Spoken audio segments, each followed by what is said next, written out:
Paul, it's always so good to have you back. And when you told me you had revised the quantum revelation, I was super excited because, as I mentioned on our last podcast, when we talked specifically about your book, The Quantum Revelation, that book to this very day, and I'm a guy who's read thousands of books, is in the top probably 5 books of my all-time favorites.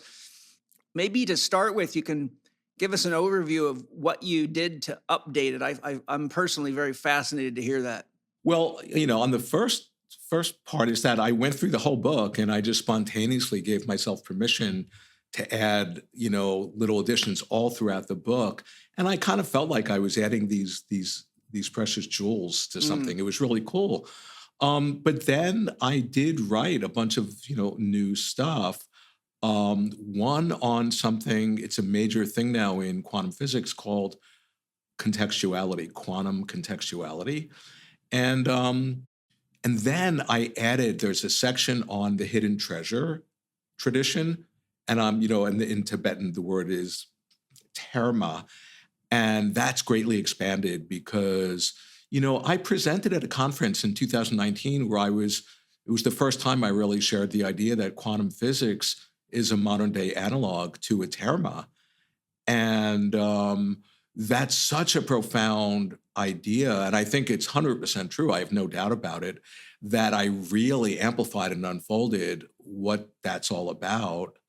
And then there's a new epilogue and a new afterword, and some of the key points, I've added more key points. So, yeah, I'm just really proud of it. I mean, for the first edition was amazing, and I thought I was done. I thought, okay, I wrote my quantum physics book, and much to my surprise, I kept on getting, just more downloads.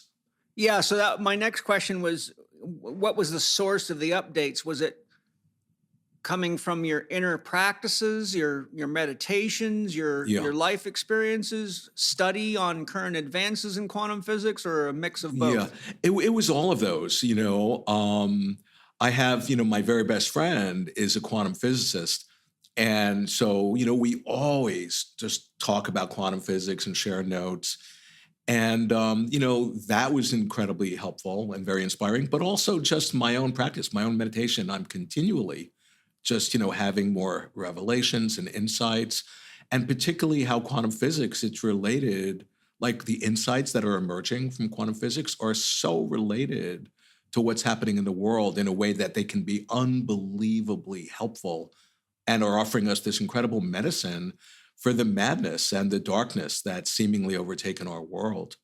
Yeah, well, we'll have to get into that along the way because I think that's an important conversation.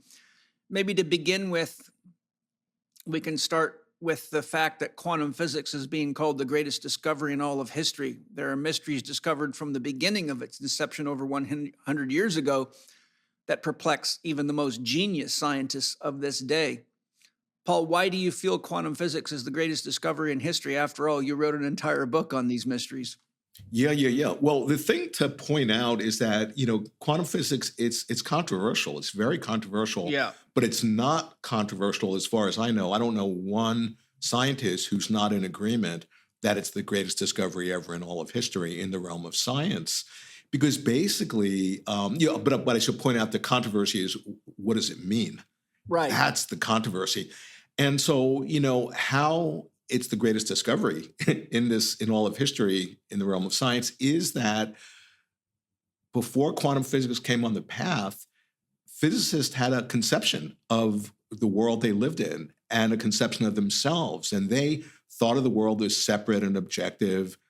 And they were just passively witnessing and trying to understand how the world worked. And all of a sudden they discovered, oh my God, we, through our active observation and engagement and participation in perceiving the world, are actually, that's a key factor in the equation of the universe. And so it was like the rug got pulled out from under them. And there were all these quotes from the founding fathers, and they were saying exactly like that. There's a story of one of them who actually would walk around with snowshoes because he was afraid he was going to fall through the cracks in the floor. And it's a serious, example. But the idea was that all of a sudden, for centuries, people had a conception as if they were under a spell of the way the world existed. And all of a sudden, quantum physics came along. It emerged into the world and into physicists' minds in a way that opened their eyes to that the world they were studying didn't even exist. If they thought the world existed objectively, quantum physics discovered, oh, that's only an idea in our head. There's no correlate in reality at all that the world exists objectively, or that there are even things separate from each other or from us, you know? And so that's where it's the greatest discovery in all of history. But like I was saying, the controversy is, okay, what does it mean? And that's where, you know, all these different physicists are having all these ideas, and they're, you know, they've created all these axioms and stuff to try to push to the side one of the major things, if not the major thing, that quantum physics is showing us, and that is the role of consciousness. That consciousness is a primary part of how reality gets constituted and created. And I just want to say that's where I come in, because I'm not a physicist at all. I've never taken a physics class. But I'm just somebody who, in the early 80s, 1981, had this life-transforming spiritual awakening. That stuff began happening that was completely impossible, that could only happen in dreams. And it was very destabilizing at first. But then as the years went on and I integrated more and more what I was being shown, because it was like I was having this revelation, I all of a sudden, you know, started studying quantum physics, and I began to realize, oh my God, they are articulating the very universe that I had fallen into. So just as a curious person, I really went down that rabbit hole. And in a way, that's what enabled me to write my book. Yeah.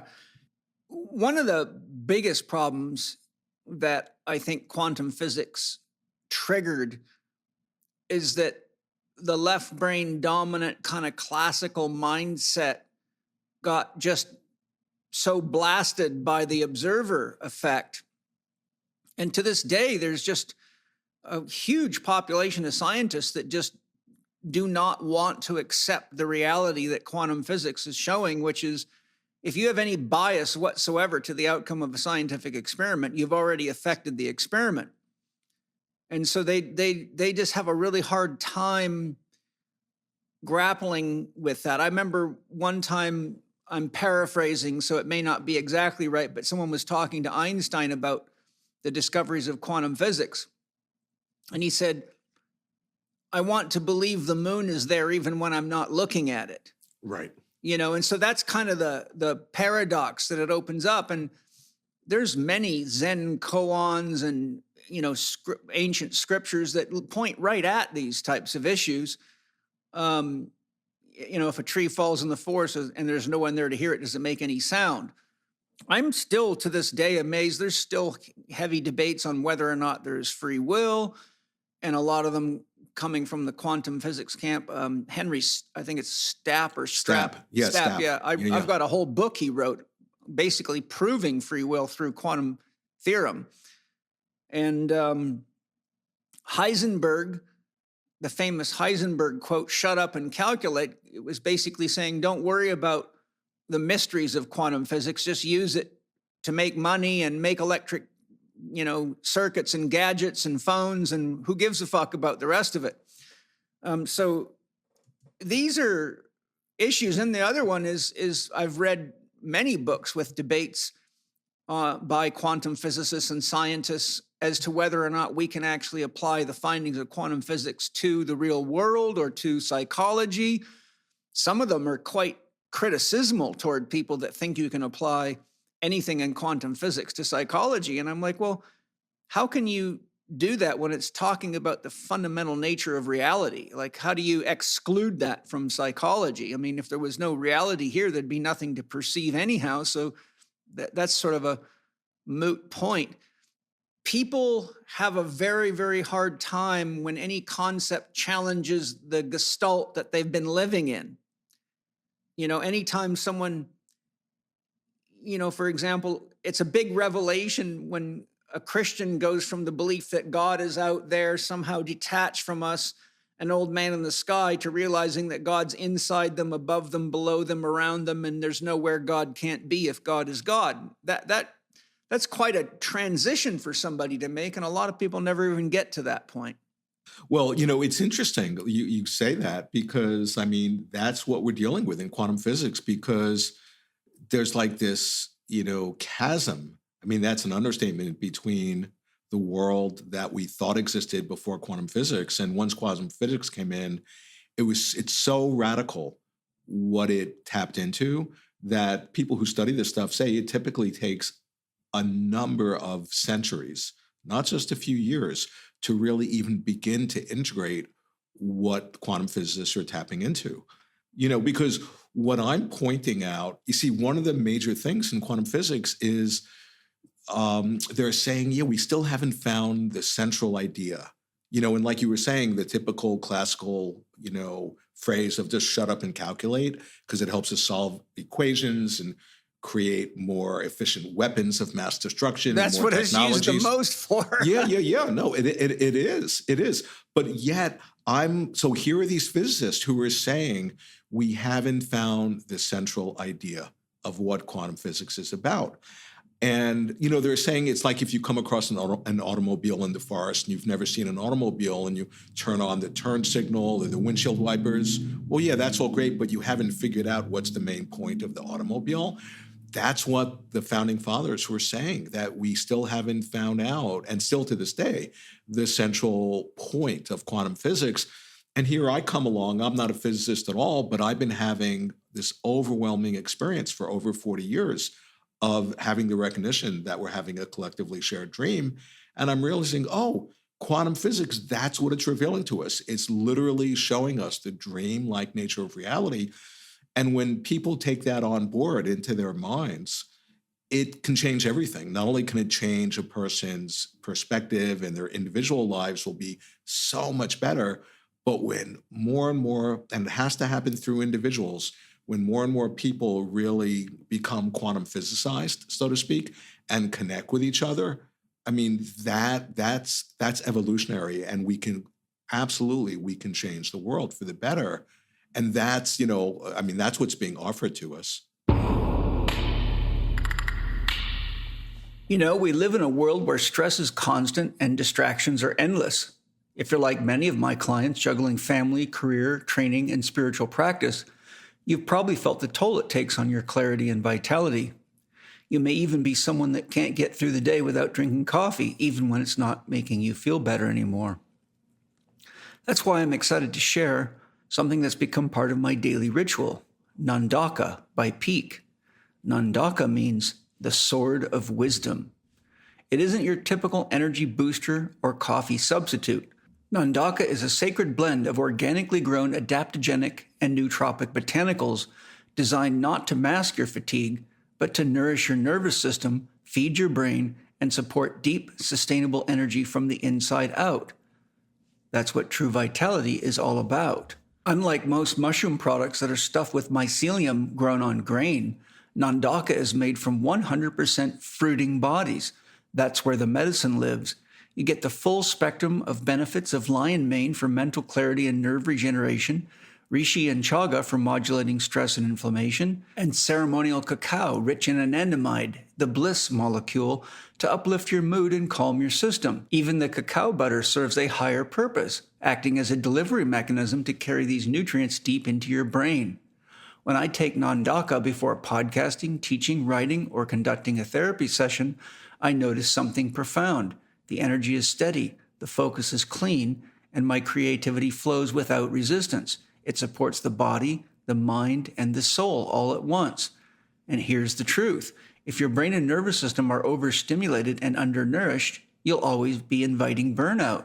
That's why I don't treat the symptoms. I go to the source. And Nandaka aligns with that philosophy. I'm truly impressed with Nandaka, and that's why I'm excited to share this powerful, effective support and nourishment to help you stay vital throughout each day, to bring you many of the core nutrients most everybody's brain, nervous system, and body needs today. Currently, there are over 18,000 five-star reviews on Peak's amazing products, and Nandaka is trusted by some of the top minds in wellness for a reason, including me. These products actually work. Tune in, reconnect, nourish your core. Try Nandaka and feel the shift. Nandaka is a powerful ally, and right now you can get 20% off for life, plus a free starter kit with your first order and a rechargeable frother and helpful glass beaker for mixing your Nandaka exclusively at peaklife.com/Paul Chek. Once again, that's PIQUELIFE.com/PAULCHEK. peaklife.com/Paul Chek for 20% off for life plus a free starter kit with your first order. A couple of thoughts came to me that I would like to share. One is I saw an interview, and I can't remember if it was Nassim Harriman or it was somebody who's elite in the physics, quantum physics dimension, but they said that the gap between Einsteinian relativity theory and what quantum physics is showing is 10 to the 150th power. Yeah. That's 10 with 150 zeros behind it. That's pretty huge gap. So the question is, how do we reconcile these two radically different perspectives of reality? And so that one's still to be resolved, but I'm glad that there's people working on it. If I could just say one thing about that, because, like Einstein, who is one of the founding fathers of quantum physics, he could never embrace what quantum physics was showing because it's so radical. He was still attached to that there was an objective world. I mean, that was really the place that he got caught. But, people like the guy who wrote his biography, his main biography, was saying, like the quantum was Einstein's, his demon, that he thought way, way more about quantum physics than he did about relativity. And Einstein actually said, this is a quote, he goes, quantum physics is so uncommonly important, it should be everyone's concern. Yeah. And so the point is that it's not just this esoteric abstract theory.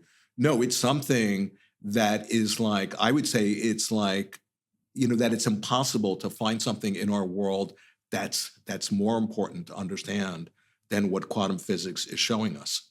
You may know the answer to this, but I'm pretty sure that the Einstein-Podensky-Rosen paper was an attempt to try to disprove quantum physics, but it didn't work.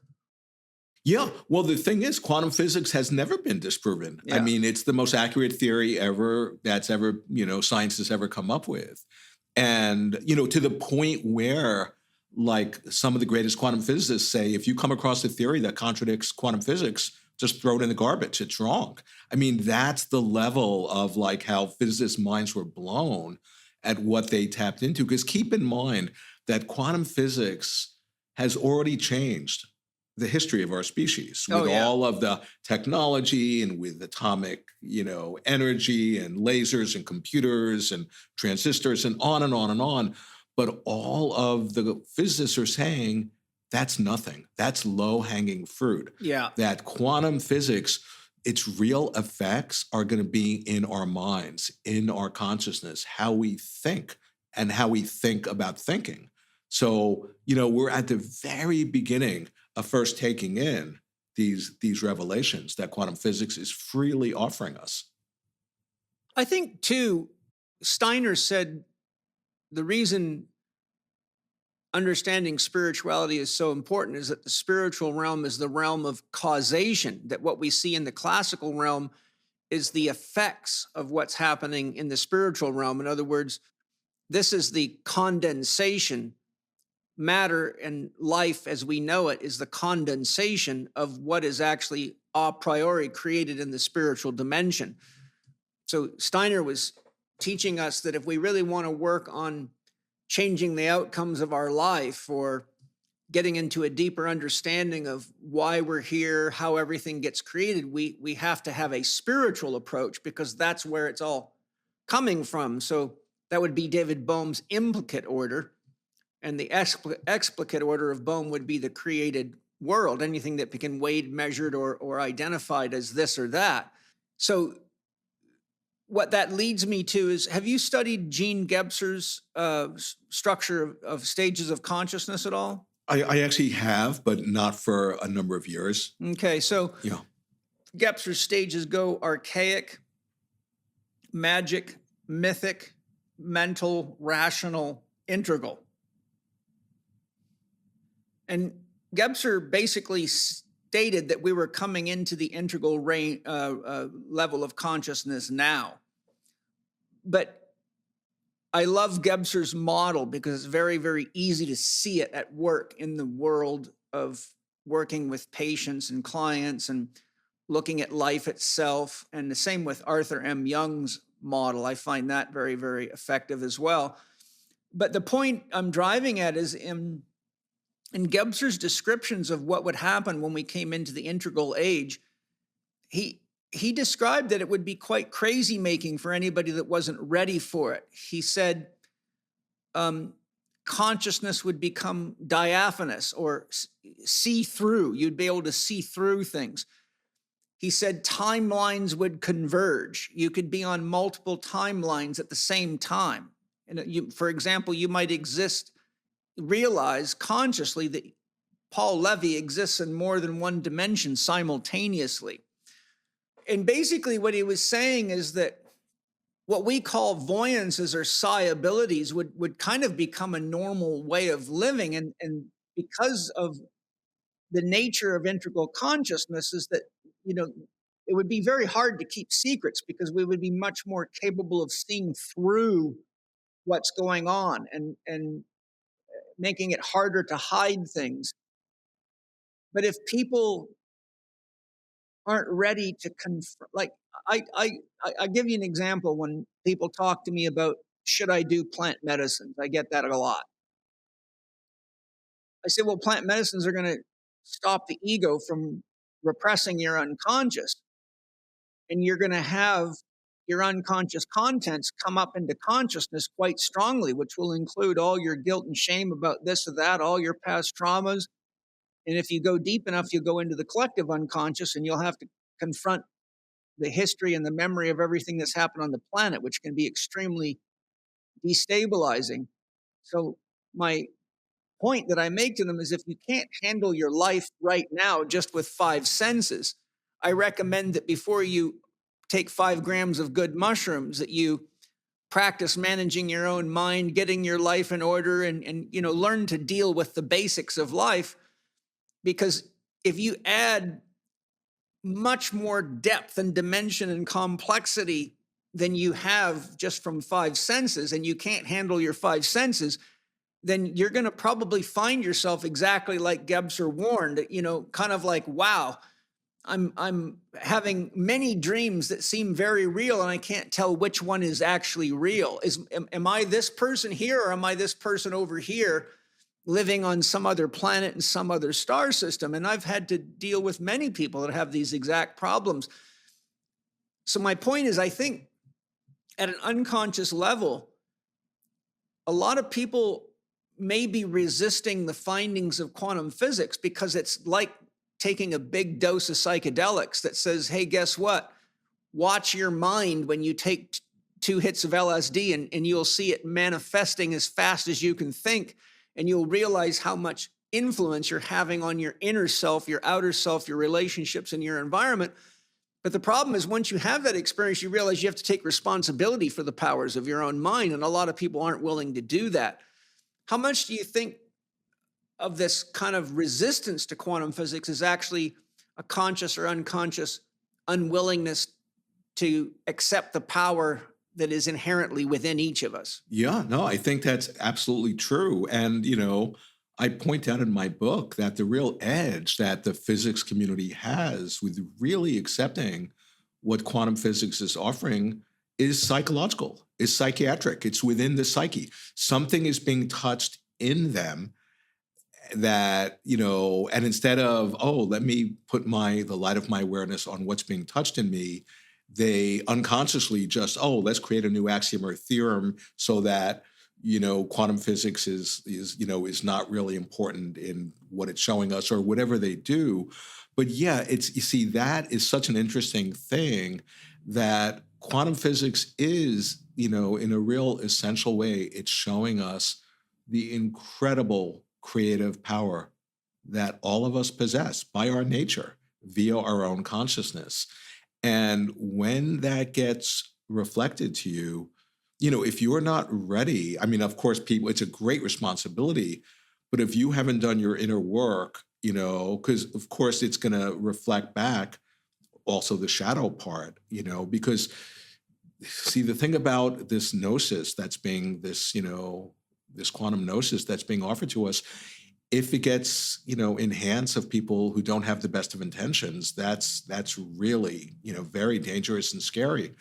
And because it's really connecting us with this divine power that is our nature, that we are actually co-creators with this universe. And if you aren't prepared to see that, you're gonna, whether it's just on a psychological level, just dissociate or split or something. I mean, that's why people I know, I'm sure same with you, who are really kind of cutting edge, do practice, spiritual practice, whatever form that takes every day for years to prepare to build oneself up as a container to really, to be able to hold this revelation that's freely offered to us in a way where we then can offer it to other people, because it's medicine. This is it's like this manna from heaven, this wish fulfilling jewel has fallen from the heavens into our hands. And oh my God, we can create all these new technologies and, we can solve all our equations. But then this deeper question, what does it mean? What does it mean that all of a sudden this thing has been freely given to us and it's showing us it's like this God-given power that we have? What is the meaning of that and what do we do with it? And that's what's really interesting to me, because it feels, I'm 100% convinced that if we really take in just each one of us as an individual, and particularly when we connect with other people, that we can change the world in a really positive way. And that's not a new age woo-woo sort of idea like magical thinking. No, that's what this is all about. And if we don't take it in, then I'm afraid to say I feel like our species is doomed. I really do. I hope you guys are enjoying the podcast. I sure am. By now, most everyone has heard of the healing power and wide variety of nutritional benefits we gain when taking Shilajit minerals. As good as it is, it doesn't taste good at all. Imagine eating rotting rocks that have passed the due date. You're probably about right. But there is an exceptional way I get my daily doses of Shilajit that tastes fantastic. That's Organifi's Shilajit gummies. The texture and consistency of the gummies is excellent, and they have just enough natural sweetness to make me feel like I'm getting a lovely, healthy treat that both my body and mind can enjoy. The only problem with Organifi's Shilajit gummies is that you have to hide them when friends are around, and the kids too, or you'll go through 2 bags in no time. Shilajit is a unique mineral paste from the Himalayan mountains. It contains an abundance of trace minerals, antioxidants, organic acids, and nutrient-transporting compounds. It has been known throughout history to boost vitality and strength. Just pop a couple of gummies in and chew or suck them slowly for a steady release of the delicious, earthly, but slightly sweet natural flavor. Your taste buds will enjoy the delicious treat while your body soaks up massive amounts of feel-good nutrition. Rich with fulvic acid, humic acid, vitamins, enzymes, bioflavonoids, antioxidants, metabolites, and over 40 trace minerals, Shilajit gummies can help support energy production, support performance and recovery, support healthy muscles, promote collagen synthesis, promote healthy hormone levels, increase cellular energy, decrease fatigue, promote health. I absolutely love Organifi's Shilajit gummies, and I love knowing that there's something sweet that I can eat that doesn't come with all the challenges most sweet stuff does. If you'd enjoy something tasty that enhances nutrient variety, delivers the minerals your body needs, and helps you look and feel great, don't wait. Get your Shilajit gummies now. Hint, don't just buy 1 bag because they'll be gone before you know it. Get your 20% Spirit Gym discount on your Shilajit gummies. Go to Organifi.com/Chek20. That's Organifi, ORGANIFI.com/Chek20 to get your 20% discount on these amazing nutritious gummies. there's a couple of things I want to share. One, I think there's plenty of evidence that quantum theory is accurate, and we already have great experiments proving that on a big scale, such as the use of random event generators all over the world to monitor what happens during, a Super Bowl game, or when Princess Diana got killed, or all these other things. And the research clearly shows that there is something happening so powerful it disturbs random event generators, which by definition should never be other than random. They're basically generating static. Like when you turn your television on, there's no signal. You just have snow on the screen.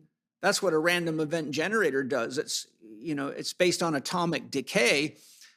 But, we see, for example, lots of experiments where you flip coins with no intention. You just flip coins, and they'll do this. They even have machines that do this, and they'll do it thousands and thousands of times.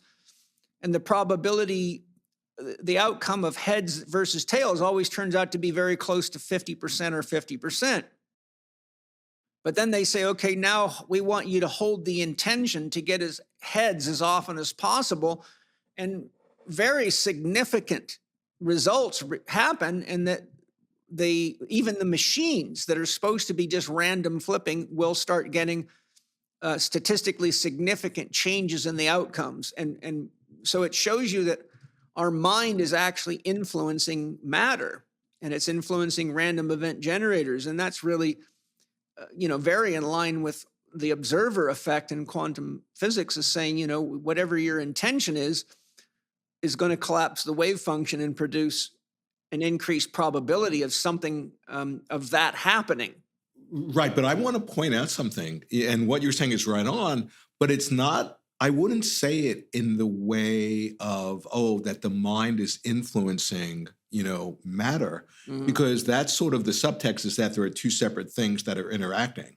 But quantum physics is pointing out, they've tapped into this like reality level, so to speak. That's one phrase that some of my teachers would use. And in that level, there is no distinction whatsoever between mind and matter.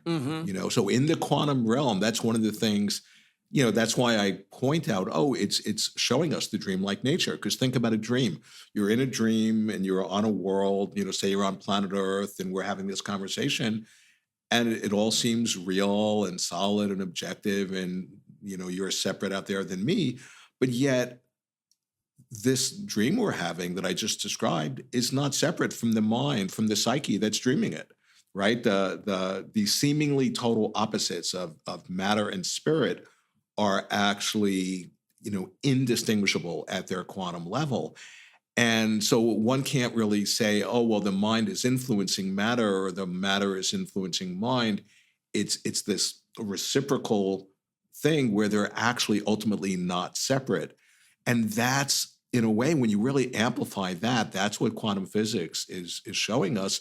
Like I'm saying again and again, it's literally showing us the dreamlike nature. And just like in a night dream, when you have the recognition of your circumstance, i.e., that you're in a dream and you have this lucid dream, and then all of a sudden, the whole nature of your relationship to the forms of the dream and your whole experience radically transforms, and you're way more in touch with your agency and power as the dreamer. That's exactly what's being offered to us through the revelation that is quantum physics. Yeah, I think maybe I can change the context a little bit of what I was saying. I can see how you could perceive it that way. Very few people have a working definition of mind to begin with. The one that I like the best is Daniel Siegel, MD's definition. Mind is an embodied and relational process that regulates the flow of energy and information. So when you see mind as an embodied process, that means it's already inclusive of matter. And if we look at this statement, matter is spirit moving slowly enough for you to interact with it, then there is no distinction between mind and matter. They're like a rainbow. At the red end, we'll call that matter. At the violet end, we'll call that, pure spirit or potential. and there's just grades of manifestation or densification, but it's all really one system or one way of relating. I'm sure you're aware that Wolfgang Pauli spent 27 years working with Carl Jung. Yep. And Wolfgang Pauli kept having these strange dreams that were telling him something about physics and quantum physics was wrong. And so he went to Jung. One of the things that happened is as he began to open up spiritually and start looking deeper into things, he started having periods of pretty heavy depression, and he couldn't figure out why that was happening to him. And paradoxically, at the same time, Jung was frustrated because with the science of the day, there wasn't a way to really make psychology scientific. So he wanted to work with Wolfgang Pauli, which for the listeners, if you don't know, is one of the founding fathers of quantum physics. And he came up with many of the principles of quantum physics. And so Jung and Pauli worked together to try to identify what the psyche is. And their conclusion is that at the top end, it's pure energy. At the bottom end, it's matter. And what the chakras are, they didn't say this, but what I know from my own experience and further studies of Jung and Pauli is that the chakras are the rainbow bridge between pure energy or pure potential and matter. And so we're actually strung in between what Wolfgang Pauli and Jung would call pure matter, call it a stone or a piece of metal, and pure energy at the top, which would be unadulterated potential to make things happen. So I think that concept of the human psyche as the bridge between pure energy and matter would be more congruent with A, what I'm really trying to say, but B, I think it also fits quite well with what quantum physics is saying. Yeah, totally. And it's interesting. In my next book, I'm talking about Jung and Pauli. I have a chapter on Wolfgang Pauli, and the thing which was so interesting, he really, like all of us, had his issues and problems and was going to Jung, and at a certain point he became a client of Jung, and Jung was analyzing his dreams and all that. And they were also, collaborating on, synchronicity and quantum physics and all that. But what was really interesting to me about Pauli, he actually said that what really helped him so profoundly to heal was he began having experience of, I think he called it the objective reality of the soul. And the point is, this is, according to when you read Jung, he says the greatest discovery of the entire 20th century in the realm of psychology was what he called the reality of the psyche. And because he was, getting turned on to quantum physics, he famously said, the quantum physicists are fast coming upon the reality of the psyche. And what he's pointing out is that the psyche is, ontologically speaking, the most fundamentally real. And, thing that all that matter is just, it's not that consciousness, like a lot of materialist scientists thinks comes out of the brain as an epiphenomenon of the brain. No, it's like consciousness is the fundamental substrate, of this world. And so it's so interesting to me that Pauli, in his work with Jung, began having this experience that there was something living inside of him that was connected to the creative source of the universe, and that had wisdom, and that was part of him, but at the same time, he subjectively experienced it as other than himself, almost like an inner guru or an inner guide or an inner, almost like an inter or extraterrestrial intelligence that was living inside of his own mind. And that's what these wisdom traditions are really pointing at more and more and more, that we are not separate from some sort of higher intelligence that exists in and as us and within our psyches. And because we've so outsourced our own wisdom, and then we're trying to grasp to it out there, and there's something intrinsic to that process that just keeps us on the wheel of samsara, of the endless cycle of death and rebirth. But what all of these are pointing, because quantum physics in essence is pointing at, we have this, up until this moment, unconscious divine creative agency and power to create our experience. No one else is doing that to us. Whatever's happening is happening in the world. But then we, by the way we interpret the waking ink blot or place meaning, similar in quantum physics, the way they set up the experiment, interpret the data, the questions they asked, determined the answer they got back. And that's such a reflection for our situation, that we are the ones who are placing meaning on what's happening, who are interpreting moment by moment what's happening in a way that's literally creating our experience. And, as we really connect in that way, of course, that's a great responsibility, but that's when we can potentially really connect with with this incredible creative power that is our nature. Yeah. One of the discussions that I read in one of my books on quantum physics is that one of the scientists was saying, well, you can't if it takes human observation to collapse the wave function and create a change, you can't say that that's happening because we set the equipment up to make the measurements such as the double slit experience, but then we are not even there. And then the other scientist said, yes, but what you have to realize is you designed that equipment, and functionally it is an extension of your own senses. So your intention is already embedded in the equipment itself. So it's almost like the analogy that's sometimes used: if you make a microscope, all you've done is use an external eye to strengthen your own eye, but it's still your own seeing that's seeing through the microscope. Right. A telescope is still your own eye. You've extended your eye through technology, but it's still your eye ultimately looking through and making meaning out of what you see. So that quantum physicist was saying your equipment carries your own intentions in it, and it's designed to be an extension of the same perceptual faculty that built it anyhow. In other words, it's still part of the experiment, and we can't escape it by saying we're out of the room. Yeah. Well, that's the thing. We actually, are influencing this universe at each and every moment by our experiencing of it, and that's just like a dream, and then there's an instantaneous feedback loop. However we experience say we're in a night dream and we perceive it in a certain way, our perception instantaneously gets fed back to the dream, which then reconfigures itself to reflect back our change in perception. And that's just going on over time at each and every moment in time, and simultaneously outside of time at the same time, And so in essence, what we're talking about, and this is what's so interesting to me, is that our species has cast a spell on ourselves. We have, instead of consciously accessing our creative genius in a way that's going to serve all of us, because we're asleep to it, we have entranced ourselves and hypnotized ourselves and put ourselves under a spell. And there's no one else doing that.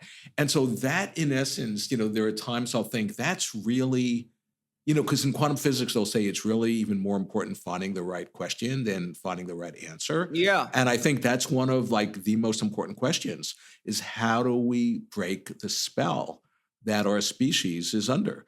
Because it's very much like we're in a fairy tale, and with all the lying and the misinformation and the propaganda and the mind control, it's so I'm sure the same with you. There's so many people that I know that, there are these don't go there zones. I better not talk about Ukraine or the Middle East or Israel or Trump or the vaccine or COVID, and with each person, the don't go there zones are a little bit different. But if you touch them, it can end the friendship. And it's never been like that before. It's so insane. But I'm trying to point out, what is that showing us about who we are? Because quantum physics, the thing which is so trippy about quantum physics is that it's actually showing us, it's shedding light on our nature. It started out trying to understand what's the microstructure, what are the building blocks of this physical universe. And the more it went down in scale, the more it found it was nothing that had anything to do with matter. It just had to do with mind, with consciousness, being like a dream. But the point is that we are suffering from a case of misidentification to the extent that we've identified ourselves as a separate self, as a reference point in third dimensional space and time. And here's how quantum physics helps to shed light on that. Because before quantum physics, people thought the world was objective. As soon as you think the world's objective, the other half of that equation is you think that you are a subject that's separate from the world as object that's having relationship. And as soon as you think you're a subject, then you dream up the world as being object. And as soon as you do that, then you're a subject. It's a self-reinforcing feedback loop. That's the illusion. Well, quantum physics comes along and it's showing, oh, there's no objective anything. And if you see that, if you really take that in, that there's nothing out there that's separate from your own consciousness, then what happened to you as subject?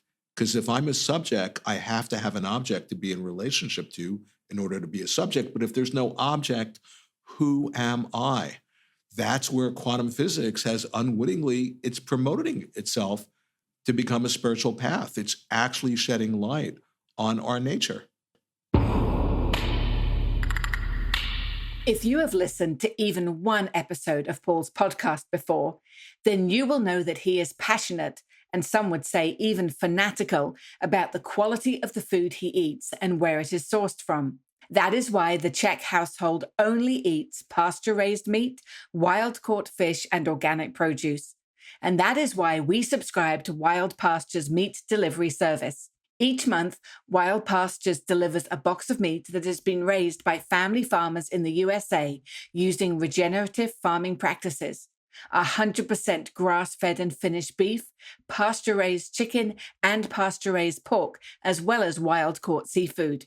You can customize the selection in your box, add on extra when you know you will be feeding more people, or change your options each and every month.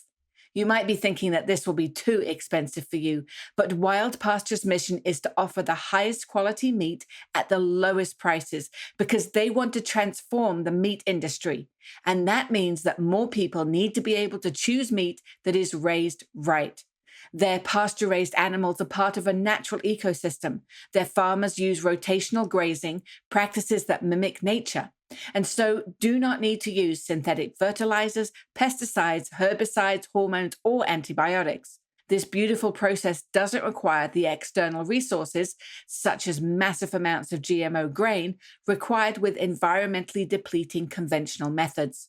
And best of all, the meat and fish taste amazing.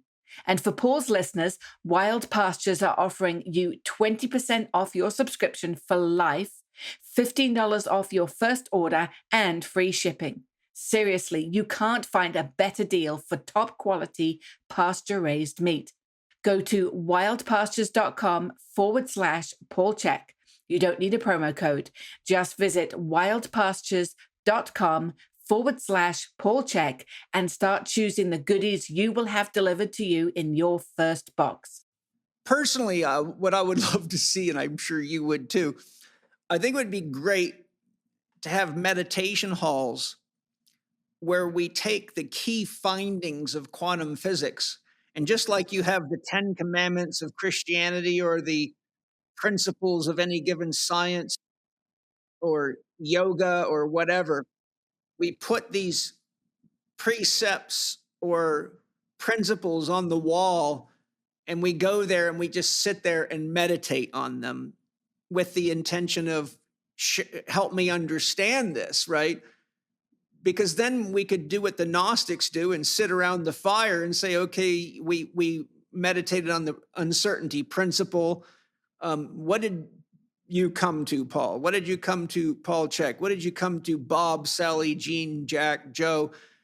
And that's really the Gnostic approach, is to not have a dogma, just to do an exploration and then share. It's also very much the alchemist approach. But I think if we did that with an open mind, not trying to put the meditation, in other words, if you're trying to make the principle fit your dogma, then you're just doing classical science, poorly. But if you're doing it with the question is, what does this really mean? How can I understand this? How can I get to the truth? And then once I have a sense of the truth, how can I use that in my daily life? I think that would be quite an amazing pathway for breakthrough. Yeah, well, it brings to mind, I'm sure we both know so many people who've done plant medicine, and they'll have these incredible experiences and revelations. But then when they come out of the experience, they start to judge it or doubt it, or they just, forget about it and compartmentalize it and go to law school or something like that, where instead of following what was being revealed to them, So the point is that for somebody to really inquire into the revelation that is quantum physics, it's a real spiritual path. It takes a real sense of inner strength, of courage, because, who you thought you are, like the nature of the world you live in, your relationship to the world, all of that just gets dispelled, in a way that's kind of unimaginable. And you have to have enough ego strength, I think, to really take that in, because what happens is that quantum physics, when you really, and we're all works in progress. It's totally not like I'm saying, oh, I'm like this enlightened person. Everything is. Yeah, well, the universe, exactly. The universe itself is a work in progress, and we're not separate from the universe. And the thing which is so cool about quantum physics, it's pointing out that, this universe we live in is quantum on all scales, not just on the micro scale, but it's quantum through and through. And what that means is that, they're the idea of separate things. No, quantum physics has dispelled that notion. There's no separate things at all interacting. It's one whole interconnected, seamlessly whole quantum system. And of course, it helps enormously if we get in touch with our own wholeness, that enables and empowers us to see the wholeness of the quantum world we live in. But if we're, habituated to being fractured and split and dissociated and compartmentalized, then the way we experience the outside world is just going to reflect that fragmentation and that polarization. Absolutely. The first thing I want to say is that objectivity is relative, and I'll tell you why I say that. Because a good example is many people have asked me, Paul, when you're remote viewing, are you just seeing what's somewhere else, or are you actually going there? And I say to them, different people have different experiences remote viewing depending on how they were trained and how their own psyche works. But I travel there in what I call my spirit body, which is a body of light. And the example I'm giving here to show how relativity is relative, how objectivity is relative, you see, you can't grab a photon in your hand and hold it and say, here it is, look, I've got it, like you can a grain of sand. It's a zero mass quantum particle. So there's nothing to grab that's physical. But matter is spirit moving slowly enough that you can interact with it. Quantum physics shows that matter is actually light entangled and moving at just under the speed of light, and that an atom is not a physical thing. It's a probability wave. It's just a cloud of possibility, and that somehow it's been collapsed into the form that it's in, whatever the structure of that atom is. And so when I'm remote viewing, I travel there, and when I look at my hands, I see hands that are made of light, like a body of light. And I've gone to many different dimensions, and even, for example, I for a while, my soul was taking me to Venus, where I was meeting with spiritual teachers there. And I was having meetings sometimes with many people, largely that were practicing alchemy, because I was doing a lot of research on alchemy at the time. So my soul was taking me to talk to other alchemists to ask questions. But I'd be on Venus, which to the telescope's eye looks just like, a ball of mass. There's no life there. But when you go there in the astral dimension, you find out there's cities there. It's very similar to here. It's just I found that people are a lot more awake. But here's the point. I can hug somebody on Venus just like I could hug you if you were standing in this room, and they feel just as tangible to me because I'm at that same level of vibration. So what I'm saying is that what we call a body or a thing in this dimension, 3D plus time, is intangible. I mean, what we call a body here is tangible. But for example, a lot of people still don't believe in an aura, or they don't believe in chakras. And so when you're moving in your light body, then things that are made of light become just as tangible and physical there, but they're not tangible and physical here. Does that make sense? Yeah, yeah. Well, it brings up so much, Well, good. Let's get into it. Yeah.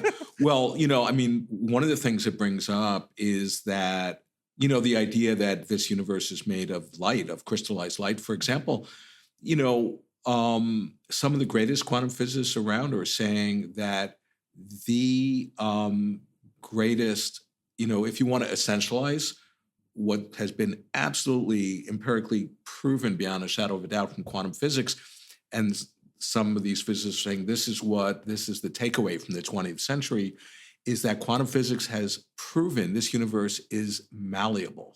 Yes. That we've been entrained to think that it's set in stone, so to speak, but it's malleable, and it's a function of our mind, of our consciousness. And that's just like a dream. Because the thing I should just make clear, when I'm talking about the dreamlike nature, I'm not talking in a metaphorical sense, like this is like a dream. I once got into kind of a friendly argument with this very eminent Tibetan translator who had come over to my house years ago to visit me and have tea. And he was saying, no, the Buddha was saying this is like a dream. And I was saying, no. He wasn't saying it was like a dream, in a metaphorical sense. He was saying this is a dream. And that's what I basically, just to circle back to the origin of my interest in quantum physics, that's what happened to me 40 plus years ago. I tapped into something by doing years, a couple of years really of intense meditation. And all of a sudden stuff began happening that could only happen in dreams. And, of course, at that point, I was a young, naive 24-year-old. And now here I am, like 45 years later or something. And I'm more and more understanding, oh, wow, I was having a revelation, and it's taking me 40 plus years of deciphering and unpacking what was being shown to me. And the point is, it's not just for me. When you get shown something like that at a certain point, as you integrate it, you realize, oh my God, this is to be shared. This is medicine. And that's why I've written my books. And that's why I do what I do, is to try to transmit this to people, Most people nowadays have some trouble with poor blood sugar balance from stress, inactivity, and suboptimal sleep. Or, if you're like me, you get too busy and skip a meal, and then get so hungry that you crave sugar, stimulants, or a quick fix snack. But the blood sugar roller coaster that creates this is just not good for your body and can cause your cells to become resistant, and that may lead to belly fat, metabolic syndrome, cardiovascular diseases, and many more issues. Berberine Breakthrough by Bioptimizers can significantly blunt those sugar cravings and help avoid the energy roller coaster. Stabilizing your blood sugar balance has so many other positive benefits, including supporting a healthy hormone balance, elevating your mood, and keeping brain function healthy. Glucose is also a type of oxidizing sugar, which means high blood glucose can increase oxidative stress and accelerate aging. So if you want to live a long and healthy life, you want to keep your blood sugar even-keeled. Berberine Breakthrough by Bioptimizers is clinically tested to potently normalize blood sugar response and is an invaluable tool in your nutritional toolbox. Now, Spirit Gym with Paul Chek listeners get 15% off their purchase of Berberine Breakthrough by going to bioptimizers.com/Spirit Gym and use the code PAUL15 at checkout. Bioptimizers offer a 365-day best product ever or your money back guarantee, so you have nothing to lose and everything to gain by trying Berberine Breakthrough. Yeah, that leads right into my next point I want to put on the table, because it will segue right into our deeper discussion of the dreamlike nature. I've done a lot of study on Jung's conception of what he calls the imaginal faculty.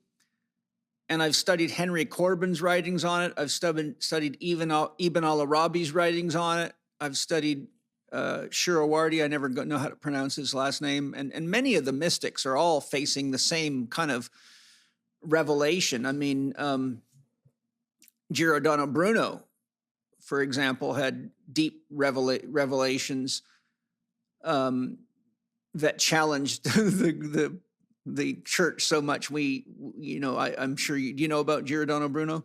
Yeah, no, I'm familiar with the name, but I don't know the specifics. Well, basically, in a nutshell, what Bruno said was there is only one God, but God is infinite. He said that there is not one sun, there's an infinite number of suns.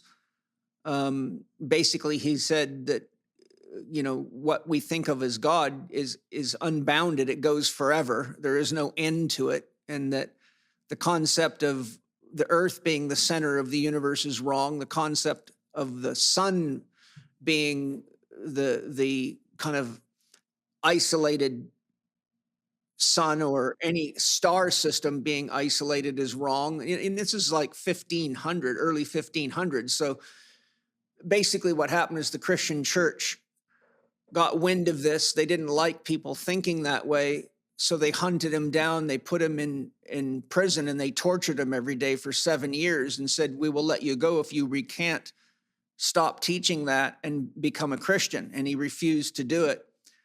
And so finally I think they took him out in public and they lit him on fire and burned him to death. So I always love that story because he was willing to die to stay true to what God had shown him. And, then if you study the Ra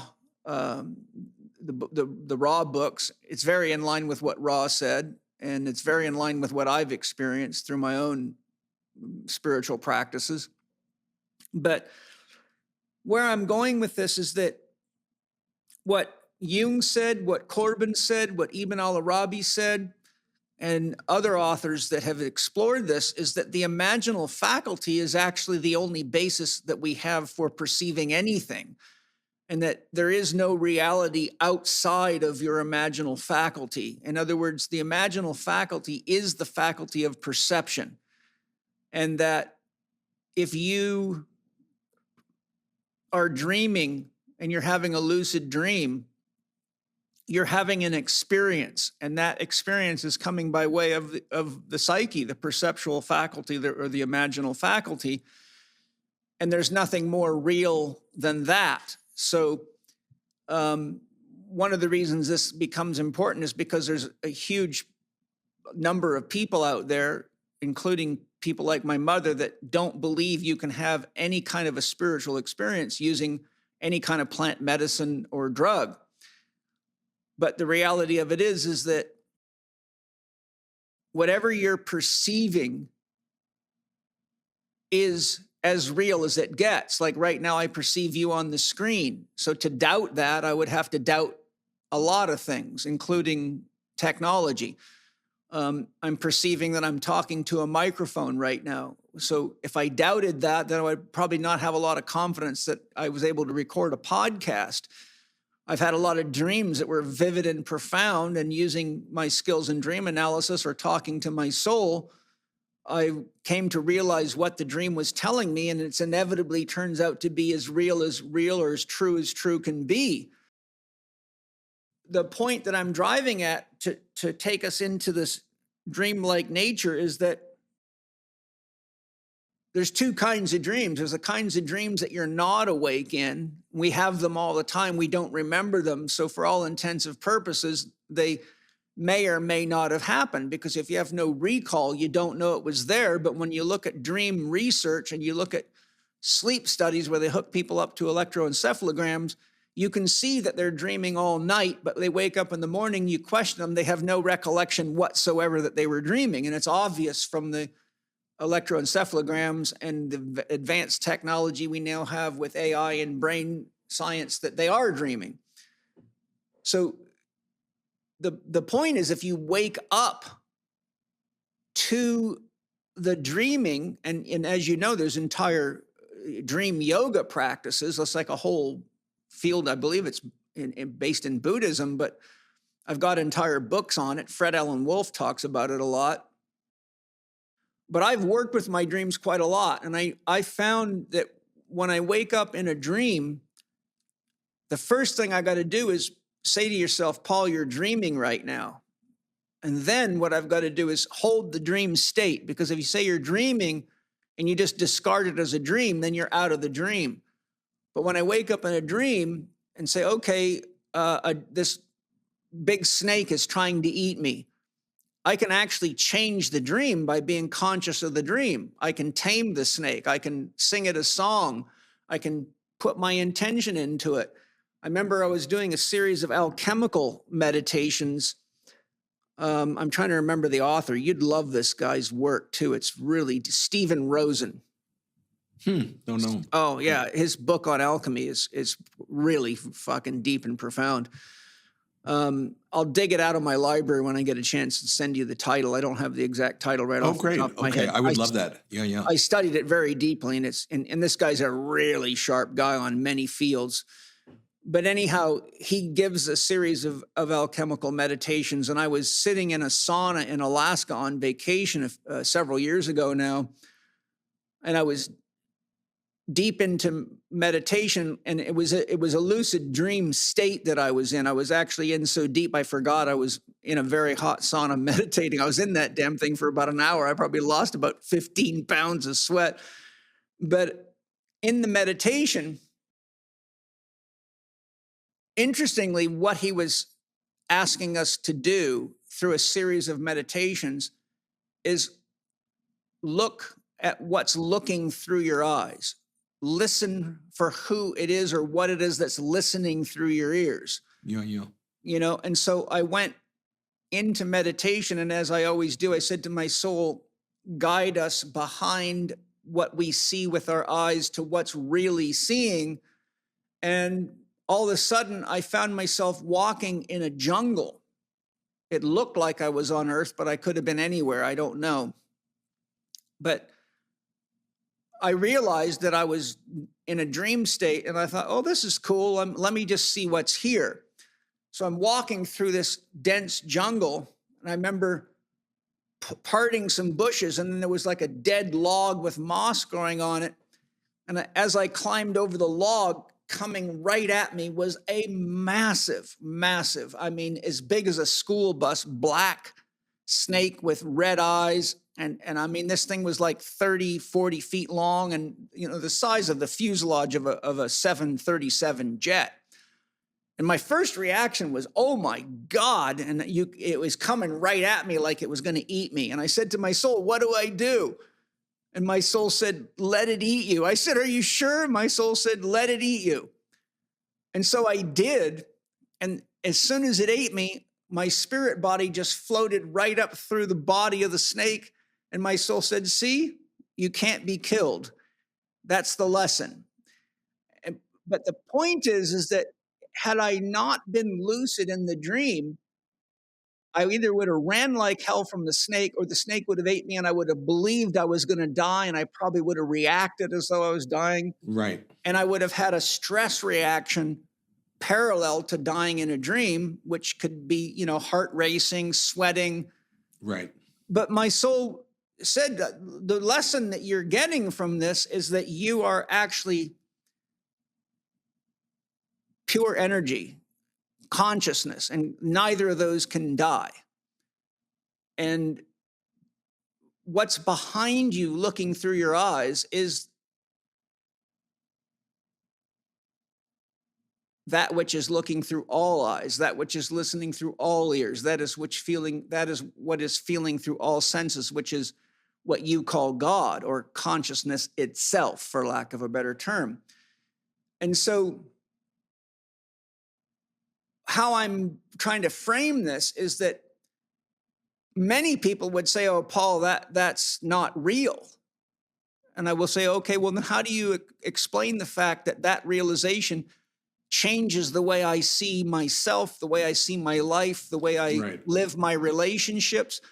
And so from Jung's perspective, Ibn al-Arabi's, Henry Corbin's, etc., they would say you cannot say that that experience is not real because you perceived it and experienced it, and there's nothing more or less real than a perception, and it is the imaginal faculty that is the perceptual faculty that gives us an experience, without which we would have no consciousness at all.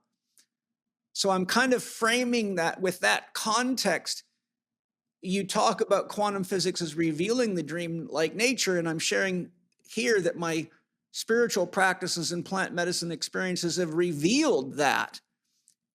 The caveat being is if you're not awake, then it's just another dream, and you go back to being the same village idiot you always were, no matter how much psychedelics or dreaming you do, which is why there is dream yoga practices.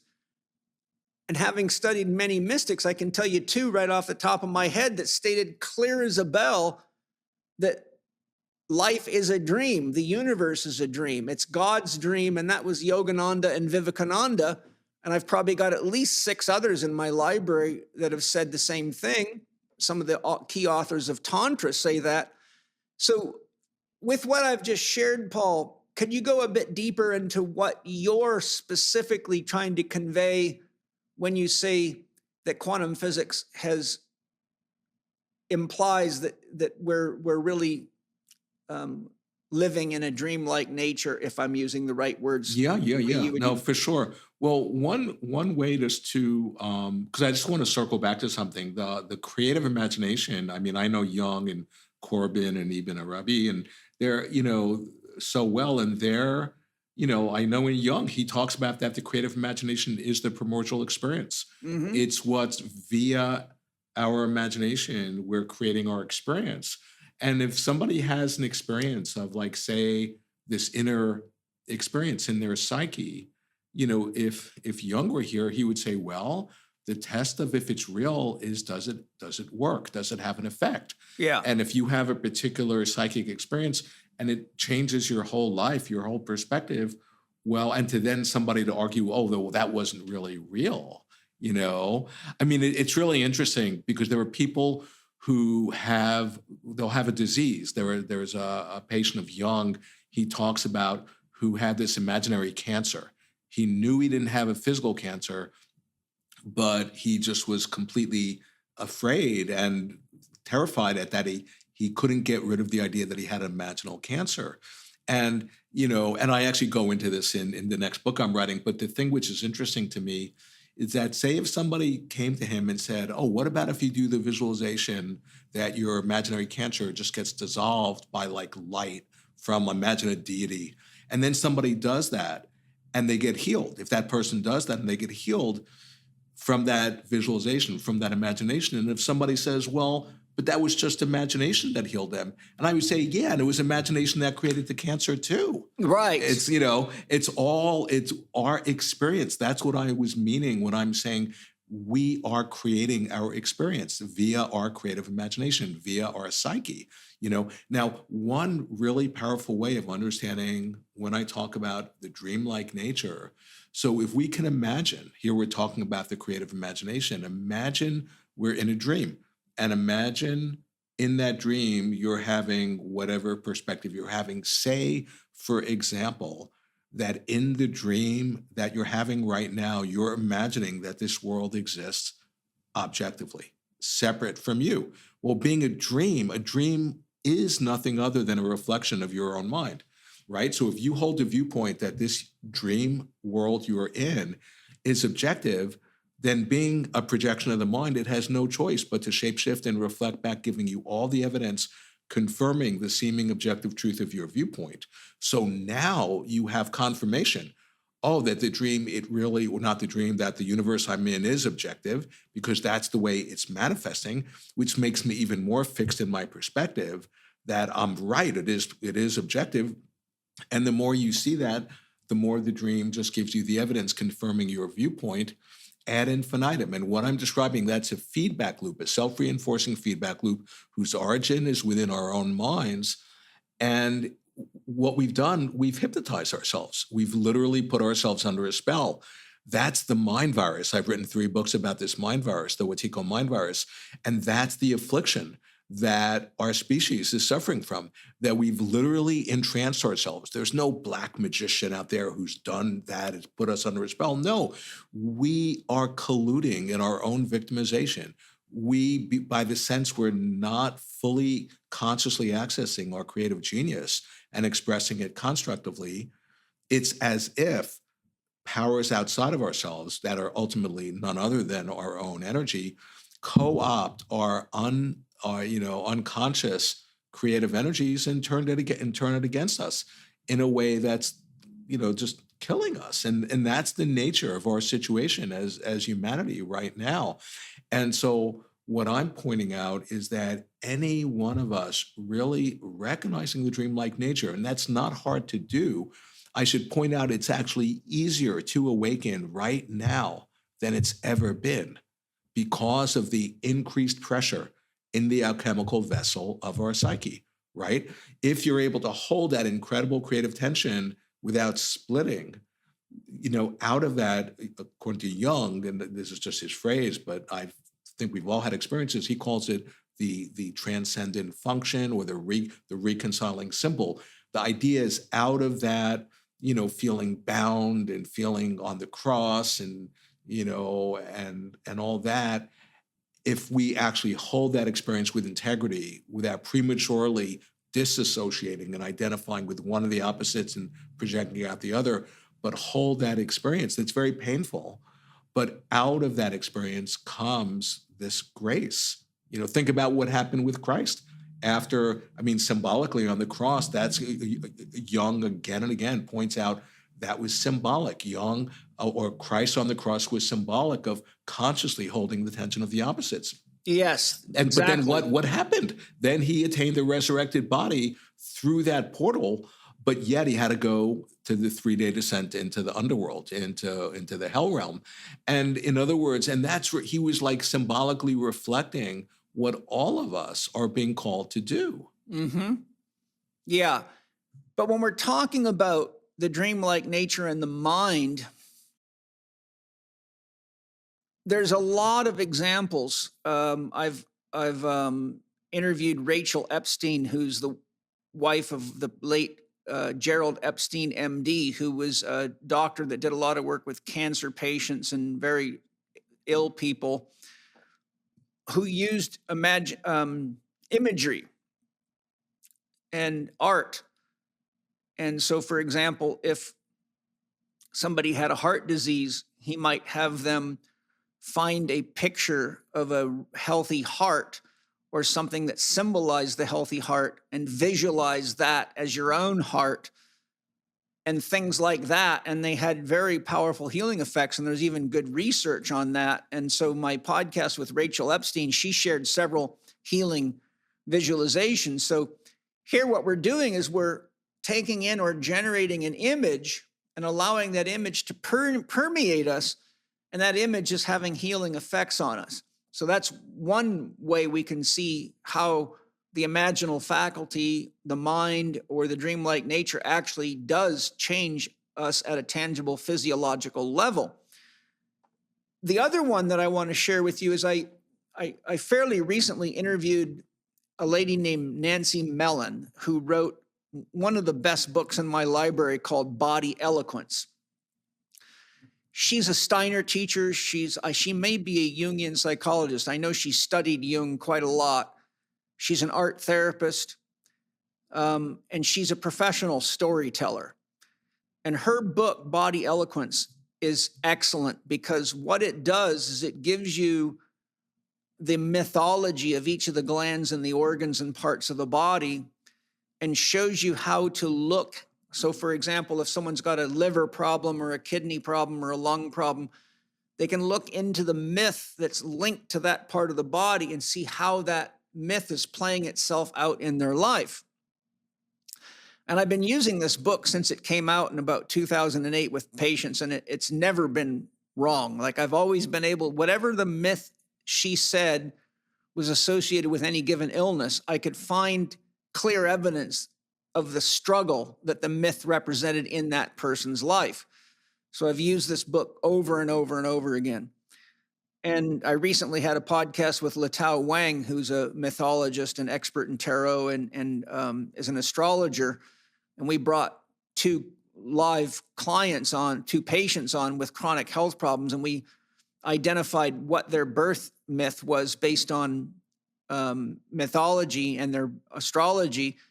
And Latau did an astrological reading, and we went into their myth. And sure enough, the myth showed exactly the kind of challenges that were directly related in each case to what led to their problems and how they could use the awareness of the myth to heal. But what Nancy Mellon did when I interviewed her, I said to her, Nancy, could you share some stories of people that have gone into workshops with you or been your clients that you've used this myth work on that had healing experiences? And she said, oh, Paul, there's so many that I could tell you. But so the one she told us, and I believe the woman had leukemia. It was either leukemia or a cancer. And so the woman had came to her to do work to develop her own personal myth. And so in the class, once they got to where they had developed their personal myths and they got to read them out loud, she said it had a profound effect on this lady as she was reading her own myth that she had written with Nancy Mellon's guidance, which I also run workshops in personal myth development for these very reasons. But she said, this didn't happen. And I found this consistently when people write their own myth. It's not until they actually read it out loud, especially if other people are listening, but when they read it out loud, it's something happens inside of them. So she said, Paul, this woman had a very emotional reaction when she read her myth. She realized how true it was inside of her. But here's the punchline. She went back to the doctor for her checkup and her leukemia or cancer was completely gone. And she was told she was going to die soon. And it was utterly gone. They could find no trace of it. And she said, I've seen things like this happen over and over again. So what am I really pointing to? If a person who's got serious objective findings that doctors say you have got leukemia or you've got cancer and here it is and you've got X number of months to live, can get clear on what their personal myth is, which is their own imaginal process. It's not a left brain objective. It's not writing a biography, it's writing a myth. If they can do that and heal, and I've done at least, I would guess 30 patients now and clients and students I've gone through and worked with them as part of their healing to do their personal myth, and every one of them has had significant changes that they could describe. If we can do that, if we can mythologize ourselves into a state of health from a state of disease, that's pointing exactly to what you're saying, isn't it? Yeah, no, totally. Well, I mean, I so appreciate what you shared because one way of describing it, it's stepping out of just the personal dimension of our process and seeing the archetypal dimension and having the recognition, oh, wow, I've been cast to play a role in a deeper divine process. Yes. You know, like this mythic process. And all of a sudden, when you see that, it expands your whole sense of identity. And all of a sudden you can recognize, oh, I'm actually not separate from other people or from the whole universe. And that might be the greatest healing right there, is to recognize that we don't exist as separate selves, you know? And so, I think we're both so familiar that Western medicine, there are certain great benefits, but there's also this incredible blind spot where it's sort of trapped within the scientific materialist worldview that thinks matter is fundamental. And, because one of my teachers, she was, one of the great enlightened beings, in the world. And she was a Buddhist nun, Theravadan Buddhist nun, and people would come to her with terminal cancer and, with weeks to live. And she would just sit with them and meditate or pray or whatever she would do. And so many hundreds or thousands, I don't know how many, I mean, there were articles about her in journals because they would go back to their doctors and they would be healed. And the doctors were just astonished. There would be no trace of the tumor. And the idea that our minds, our psyches, particularly when it's connected through the heart, you know, through the sense of, in Buddhism, they call it the precious bodhicitta, the good heart, the enlightened heart, the heart that wants the best for other people, for everyone. You know, when you really kind of activate, you know, our psyche channel through the heart, it's you know, it's hard to express in words the power of that. And because it's all based on that we're not separate. You know, being a dream, we're all each other's dream characters, which is to say we're all like interdependent, interconnected, interrelated. There's no separate self to be found anywhere. And when somebody taps into that realization and is able to channel that energy, you know, towards other people. I mean, that's why I'm a Tibetan Buddhist practitioner, and you always, when you finish whatever practice, you offer and dedicate and share whatever healing and merit and blessing that you've achieved, and you offer it for the benefit of all beings. And that actually energetically not only is helpful for them, it's helpful for you, because the place in you that would do that is the place that recognizes the non-separation, that we're actually all parts of one another. Are you tired of feeling stuck? Whether you're stuck in your health, your career, or your daily routine, getting out of a rut can feel overwhelming. But here's an opportunity to escape that rut, to break out and transform your life from the inside out. No matter what you feel has been holding you back, you can make a lasting change and reach your physical and mental goals and dreams. The Chek Academy is the answer, bringing you fulfillment and purpose with step-by-step assistance, guidance, and learning. You'll be equipped to improve your health and, if you choose, guide others through their transformation too. Because the Academy's schedule is designed to accommodate those with full-time jobs, you can make this life-changing leap while still managing your regular day-to-day commitments. In year one, you'll gain tools and strategies that really work, not quick fixes that are not sustainable. Starting with Paul's book, How to Eat, Move, and Be Healthy, which helps to build healthy habits, you'll grow on this foundation in Holistic Lifestyle Coach Level 1 online. Integrated Movement Science Level 1 online, and the prerequisites will show you how to exercise with confidence and precision. Chek mentors and faculty are there to guide and support you as you progress, as well as the community of your fellow students in the Chek Academy. The fall enrollment is closing soon, so get your application submitted now. Go to chek.group/Chek Academy. Don't wait any longer to make your vision your reality. Come join the Chek Academy and become your absolute best self. Apply now at chek.group/Chek Academy. Yogananda says, whenever you give love, it is returned 1,000-fold. Right. And that's the sharing, right? Yeah, exactly. What you're saying about the importance of the heart reminds me of in my meditations with my soul when I was developing Spirit Gym. I wrote quite a lot about consciousness in my own research and what the research says. But one of the definitions for love that my soul gave me is very relevant to your statements here about the heart and the importance of the heart. And my soul said, Paul, love is consciousness becoming aware of itself. Now, that's pretty profound, because what is love?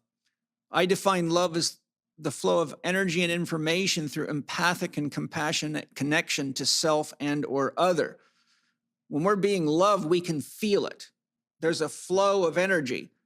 There's also information, because otherwise we wouldn't know if it was love or not love. There's some form of information being conveyed to us. So at its root, I think love is the flow of energy and information, and love is also relationship. Love is the basis of relationship.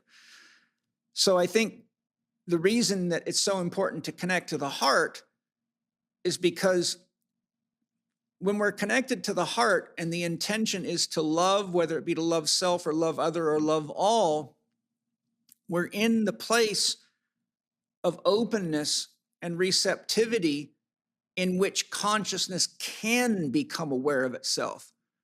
But if we're just doing things from our head, then maybe we're doing a mantra, but we think it's just a bunch of words that we're saying to try to make ourselves better, and we're not really doing it in a place of love, then it just becomes an act of mind or an act of recitation, as opposed to when the heart is involved and there is this opening of connection, because that's what love does. The more love you have, the more connected you feel to everything. Yeah. And that's one way of talking about the revelation that is quantum physics, in that it's helping us to dispel the sense of the separate self. And by doing that, you see the observer effect that you've mentioned a number of times. In other words, the act of observing this universe actually influences the universe observed. When you really go down that rabbit hole, what you discover is that it unlocks the most incredible creativity. And when that creativity, is channeled through an open heart of love, of compassion, that's a palpable energy. When you meet someone who's really embodying that, you feel it, and it typically, it's contagious.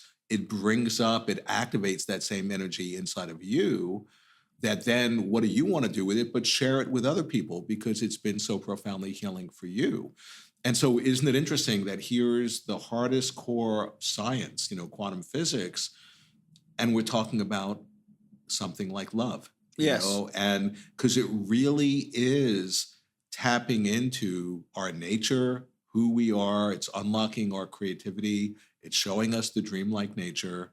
And, when I point out in my work that in Tibetan Buddhism, there are these things called the hidden treasures, the Terma is the Tibetan word. And, one of the things that makes the new edition of the quantum revelation, it's different.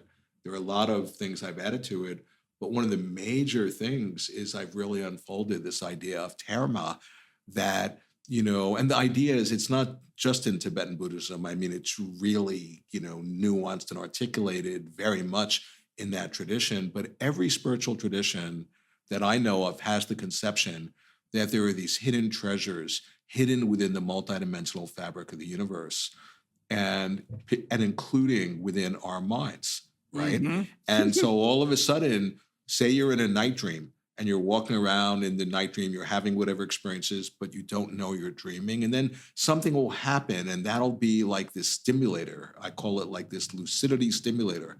Philip K. Dick calls it a disinhibiting signal. It's the same idea. Something will happen that'll make you have an expansion of consciousness. You'll recognize you're dreaming. You'll have a lucid dream. In Tibet, they'll say somebody who's fated to discover one of these treasures will see like a syllable on a page, and just seeing that syllable will open up 20 volumes of texts that were hidden within their minds, waiting for the appropriate moment and for the appropriate catalyst so that they would discover the hidden treasure. And the idea that I'm pointing out is that quantum physics is a modern day analog to a Terma, that, in other words, because the thing with these hidden treasures, with these Terma, they're a dreamed up phenomena. So in other words, say if the community of practitioners, if they get a little stale or one-sided or dogmatic or asleep, all of a sudden, one of these hidden treasures will be discovered. It's very much like when an individual person gets off balance, they'll have a dream, and the dream will be a symbol, because symbols are the language of dreams. And if they get into resonance with that symbol, they'll get back to being in balance and being back to their center. The same thing with these Terma, with these hidden treasures. So all of a sudden, they're like, so on the one hand, they're like these dreamed up phenomena. We have literally dreamed up quantum physics into our worlds, into our mind, to help us to awaken, because these Terma are alarm clocks. They're alarm clocks that are hidden within the multidimensional fabric of the dream. They're like keys that open locks. They're like charms that break spells. But the idea is the person who's fated to discover the Terma, say if all of a sudden, if I discover one of these hidden treasures, right? And think about somebody who's a musician and all of a sudden a song falls in their head. In a way, that song was waiting in the ether, in the astral realm, in the higher dimensional realm of the universe. And somebody who was receptive all of a sudden tunes in, and then they just channel the song. That's a little bit, maybe that's a way of understanding this idea of Terma. But the person who discovers it, if I discover this Terma and I try to share it with you or other people. And if I haven't fully taken in the blessing of the Terma, if I don't have the realization, say if in Tibet the Terma might be a practice or a visualization or a prayer or a blessed object, if I don't get the benefit of that practice, and if I then try to share it, no, that won't go well. Because typically there are also obscuring forces that are part of the universe that are trying to stop, the emergence of the light. But if I then find a Terma, whatever it is, and really do my work and integrate and have realization and receive the gift and the blessing of the Terma, and then I embody it, and then I can share it in a way that transmits to others, and then they get switched on and can share it with other people, and then it becomes contagious. Then it can go viral, just like the alleged COVID virus supposedly went viral. The same thing with when we have these realizations and all of these Terma are ultimately about helping us to recognize who we are and to recognize the dreamlike nature. And so what I'm pointing out is when we actually have that realization, well, these hidden treasures are meant to be shared, but also they're meant to be shared creatively. Like, our nature is to be creative. So there's no like instruction manual or technique or anything like that. No, like when we have realization of our nature, and by the way, that's the greatest protection against, the evil, the madness, the mind virus, whatever you want to call it. But that's such a cliche to realize your nature. What does that even mean? And I point out, well, our nature by its nature is creative. So when you have realization of your nature, you embody and express yourself creatively. And the more you do that, the deeper you have realization of your nature in a positive feedback loop that creates light. And so, I really hope people take in, and it's not just quantum physics being a modern day analog to a Terma. I think there are lots of things that are potentially awakening, that are helping us, that are these lucidity stimulators.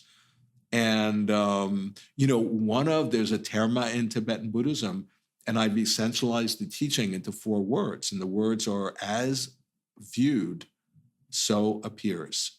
As viewed, so appears. And think about it, in a dream, if you view something a certain way, it's not like 2 seconds later it appears that way. If I project onto the ink blot, it's a butterfly. It's not 2 seconds later the butterfly appears. No, it's instantaneous. The moment I perceive it that way is the moment it appears. So the point is, say if all of a sudden, if you, feel that, oh, this object over here is like a hidden treasure, it's waking me up to the dreamlike nature, well, then it'll do exactly that, because it's nothing other than your own dream. It's your own interpretation. So this is pointing at that we have this incredible creative agency, but there's a shadow side. The shadow side is people can get into magical thinking and just projecting all sorts of stuff, and and thinking stuff is real when it's not, or that it's not real when it is. And one has to be really connected with one's nature to tap in a way where we can express this realization in a way that's really beneficial. Well, I think because I have to deal with these types of things in patients and students all the time, what you're referring to as imagination, real, not real. And people ask me, well, how do you tell if you're hallucinating, imagining, or getting a message from another spirit, or God talking to you, or how do you know if it's your soul talking to you? And I said, well, there's a simple litmus test. I don't care where it's coming from. But if you get information that enhances your ability to live and to heal and to grow and to be more human and more whole, then it's real. Yeah. Totally. If you imagine a pink elephant, but that pink elephant tells you why it is that your skin's giving you trouble, and you do exactly what it says and your skin heals, then that was real. Yeah. Totally. Well, I just want to point out in alchemy, they make the distinction between the false imagination and the true imagination, and the false imagination is just sort of a self-soothing, egoic thing, which just keeps you, kind of stuck in the same place. And it actually is draining your vital energy, sort of like a vampire. That's the false imagination. But the true imagination in alchemy, they say it's the imagination that comes from God. Mm-hmm. And in a sense, then the alchemists were really after tapping into and accessing the true imagination in them, the creative imagination, such that in a way they become an iteration of the deeper fractal of God, so that, they become creators, just like, God created this universe. Yeah. We then, in a way, are like a mirror of that. And that has to do with the true imagination. Yeah, I agree. I'm very aligned with that. I try to live that way. I have a lot of creative energy. As you can see, the wall is covered with my paintings back there, and there's probably 1,000 more in the room next to it. Because I have to move these things out of me. I find when I'm doing healing ceremonies with plant medicines, or investigations with plant medicines, or meditations of various types and spiritual practices of various types, if I don't capture what I was shown or what I was given as a gift in a notebook or in a painting or some way, it's too easy for that to escape, I find. Like you see people doing plant medicine ceremony after plant medicine ceremony, I had this realization I should love my wife more or do this. But then 2 weeks later, they're the same metaphorical village idiot they ever were. Like nothing's changed because they didn't capture it and act on it, concretize it. In other words, it doesn't matter what herbs your dream weaver tells you to use. If you don't get out of the dream and go buy the herbs, you'll never know. And you'll just walk around telling everybody, I'm scared, I'm getting sicker, I'm getting sicker. You got to, in other words, the creative aspect of it has to become, in my observation, through some kind of a tangible act of creativity, be it the art or the act of embodying what it was that the dream, no matter how it comes, showed you as a way to heal or to grow or to become more authentically what you really are. Yeah, no, totally. Well, it makes me think in before the Nazis came into power in Germany, there was a great art movement, the Expressionists, the German Expressionists, and they had a phrase. This art historian, Peter Sells, created a phrase called inner necessity. They had to create, because think about, they were living in a place of madness. Yes. And so if they didn't create, if they didn't have that inner necessity, they would have gone mad. Yeah. And, in alchemy, there's a stage called the coagulatio, to coagulate. Yeah. And it really means turning that vision, that dream, that revelation, that insight, that imagination into earth. Give it form, give it shape. That's why the profundity of making art, because like you were saying, if you don't do that, then it easily just vaporizes. Yeah. And then there's no benefit in a way. Yeah. One of the things that came to me as you were talking about the Terma that I wanted to share and see how you feel about this insight, what rose up in me is that Terma equals treasure. It is a treasure of something of great value. And when you take that concept of Terma as treasure, and you look at the situation that the world is in now, and you couple that with Joseph Campbell's beautiful statement, the cave you fear to enter holds the treasure you need the most. It seems like right now, a lot of the pain and chaos in the world is because we're dreaming up our unconscious and our shadow and all the things that we keep doing that are not working. They're not creating more love. They're not creating more connection.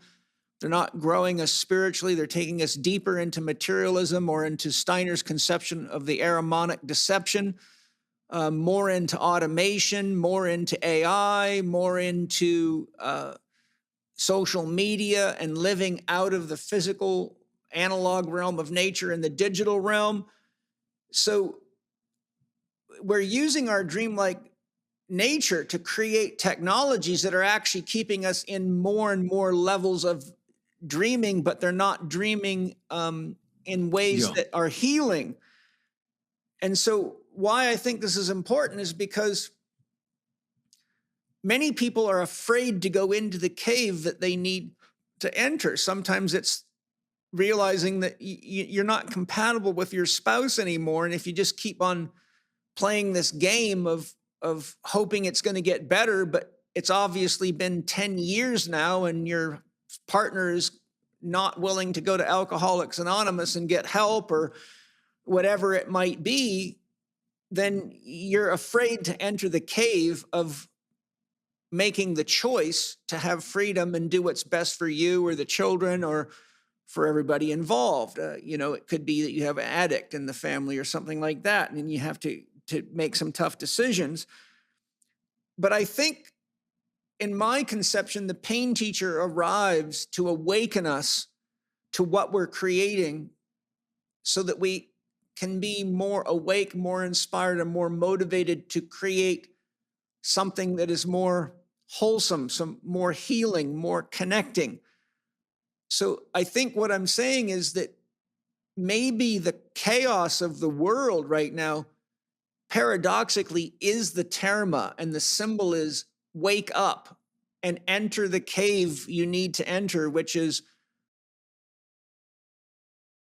do we really need to believe so much social media and pseudoscience when we can simply ask ourselves, is living the way we've been living for the last 50 or 100 years bringing us together, bringing us more whole, or separating us? Is AI making us more intelligent, more capable of relating to each other, helping us have less wars, or is it doing the opposite? And you could just go down the laundry list. Yeah. So in a nutshell, what I'm saying is, what do you think of the concept that the conflict of the world itself could be the Terma that is the pain teacher saying, wake up? Exactly. No, I'm right. I'm on board with that in the sense that, when you see what I've been calling, what Jung calls the dreamlike nature, what does that mean? Well, in a dream, our inner process that's happening inside of us is actually manifesting via the seeming external medium of the dream. It's a reflection of what's going on inside.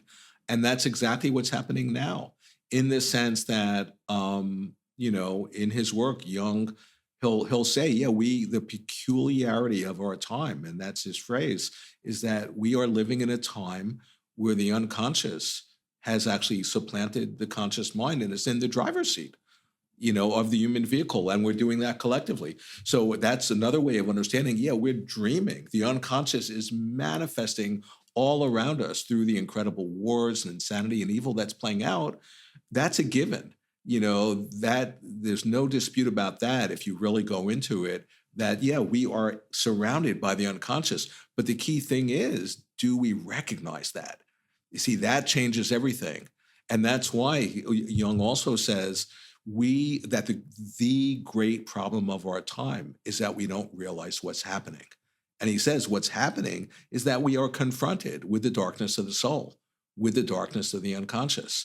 And if we don't recognize that, we're just going to get absorbed into it, and then we're goners.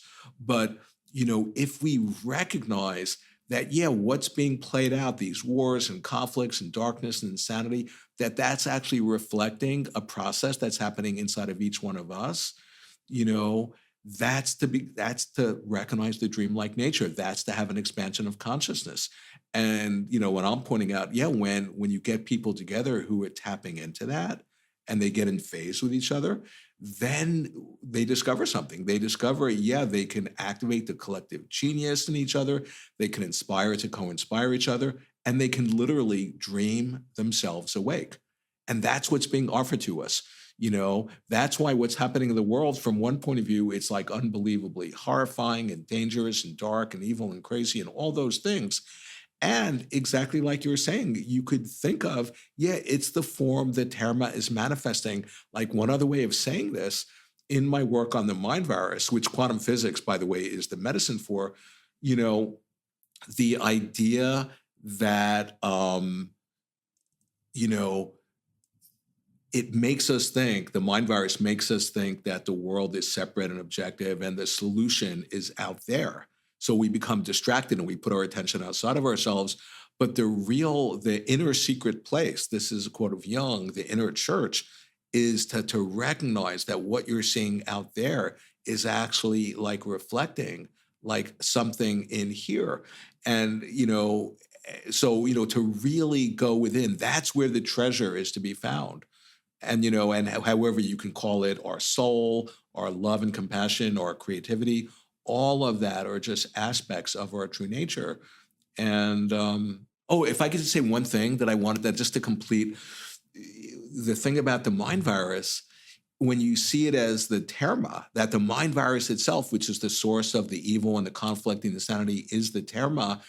Well, what is it showing us? What is its gift? Its gift It's showing us ourselves. It's showing us ourselves, but it's also showing us the primary importance that the psyche plays in creating our reality. Yes. And if we don't recognize that, just like a recurring dream, we'll continually have this recurring nightmare, and it gets like a nightmare that you don't understand the meaning. It just gets more and more amplified until you finally get the message of what the waking dream, with all the wars and craziness and conflict, is showing us. And what it's showing us is the incredible, profound importance of each one of us is tapped into the human psyche, and that's the way where we can actually really access our true creative power. And of course, that can only be found in the present moment, because quantum physics, in the equations, there's no variable for time. There's Right. only one time, the moment of observation, which is now. Right. And that's the place where we can access our creative power.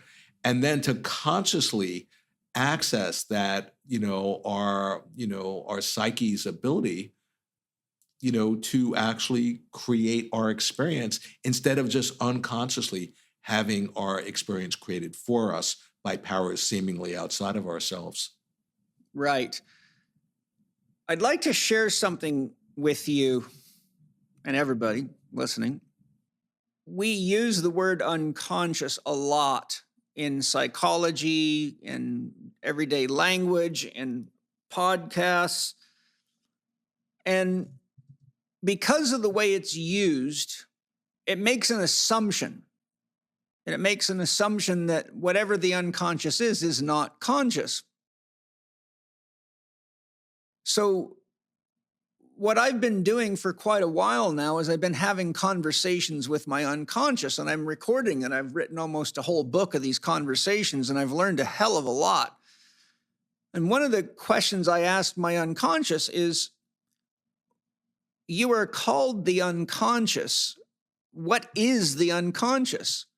And the first thing my unconscious said is, that is not the correct name to use.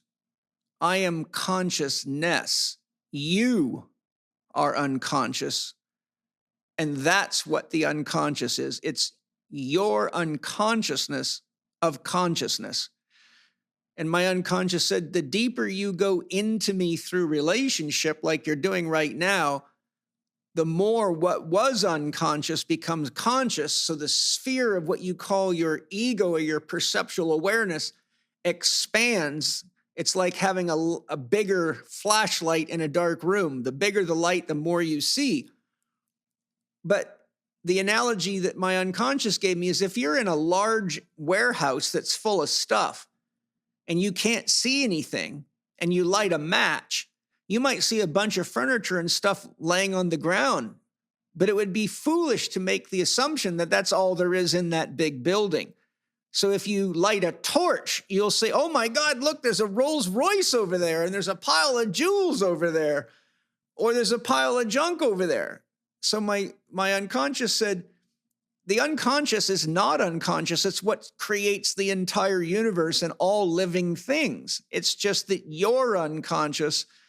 So it's best not to think of the unconscious as unconscious, to think of the unconscious as consciousness, and think of what you call the unconscious as your own limited light, your lack of depth, your lack of vision. If I could just say, I just so appreciate you having an active imagination with your unconscious, because in a way, that's what Jung was really after in his psychotherapy. He was interested in approaching this numinous energy. And he was interested in connecting people with their inner guide, whatever form it took. Yes. And then, certain of Jung's colleagues called it the ego self axis, where there would be a relationship. It's like Edward Edinger, right? It's like an intimate relationship, that we develop, that we're continually cultivating and is deepening, with our, whatever, with the daimon or the genius or the angel or the guide or the inner voice, or there are all these names. Exactly. And, and it's really like all of a sudden, it's like having an intimate relationship in the world, but this is inside of our minds with an imaginal figure who's simultaneously both part of ourselves, but like with Jung, he discovered this in his own process with this figure Philemon, who Jung was teaching Jung stuff that he didn't know, and it blew Jung's mind. That all of a sudden he was developing a relationship with a figure that wasn't him. Mm-hmm. And the first thing this figure taught Jung was he reflected to Jung, you think you make your thoughts, right, or you think you make the contents of your mind. If you saw an animal in the woods or bird in the sky, would you think you made them too? Right. And he was trying to teach Jung the reality of the psyche, that there's a whole aspect, there's the spontaneous aspect of the psyche that, is continually happening, but because we're so unconscious, we've identified with it. And we then think, oh, I'm thinking my thoughts. I'm the maker of my, inner sort of psychic experiences. And Philemon, Jung's guide, was saying, no, that's the great mistake, And think about how many people in our world are just unconsciously just assume, oh, yeah, my subjective contents, they're just subjective. I'm just thinking them. I'm just making them. I'm just creating them, instead of being able to discriminate between, what are the thoughts that you as an ego are making compared to what is the spontaneous activity of the psyche that's being presented to you. And if we're confused about that, we're going to be confused about so many things, including our own nature, Yeah. But as you know, the more you grow in consciousness or your spiritual development, then the bigger your questions get. The bigger your universe gets, the bigger your questions get. And so that's really what's been a guiding influence for me, is the more I learn, that just, it's like a horizon. You get closer, it moves. You get closer, it moves, but it gets bigger. And so the questions get bigger, just like as you get stronger in the gym, the amount of weight on the bar gets bigger, because it's what it takes you to grow. And that's why I call my system Spirit Gym, because we're always growing spiritually if we participate. The thing I wanted to get a little clarification with you is, whenever you talk about the dreamlike nature, you're immediately associating the dream with mind. Why I'm bringing this up is because in my own investigations and in what I teach in Spirit Gym is that people dream when they're asleep, so their mind is disengaged. And if we look and say, okay, what is God? If we look at, so we can say God is unconditional love. Well, by definition, there's no condition there. A mind requires at least a perceiver and an object to perceive, or a subject to object. Love requires a lover and a beloved. So that's a duality. That's the principle of two. So dreaming seems to bubble out. I've found in my meditations, I say to my students, they always say, how come I have a hard time, getting my mind to relax? And I say, you mean when it goes quiet, it just starts going again? Yes. I say, well, for a simple reason. Silence is explosive.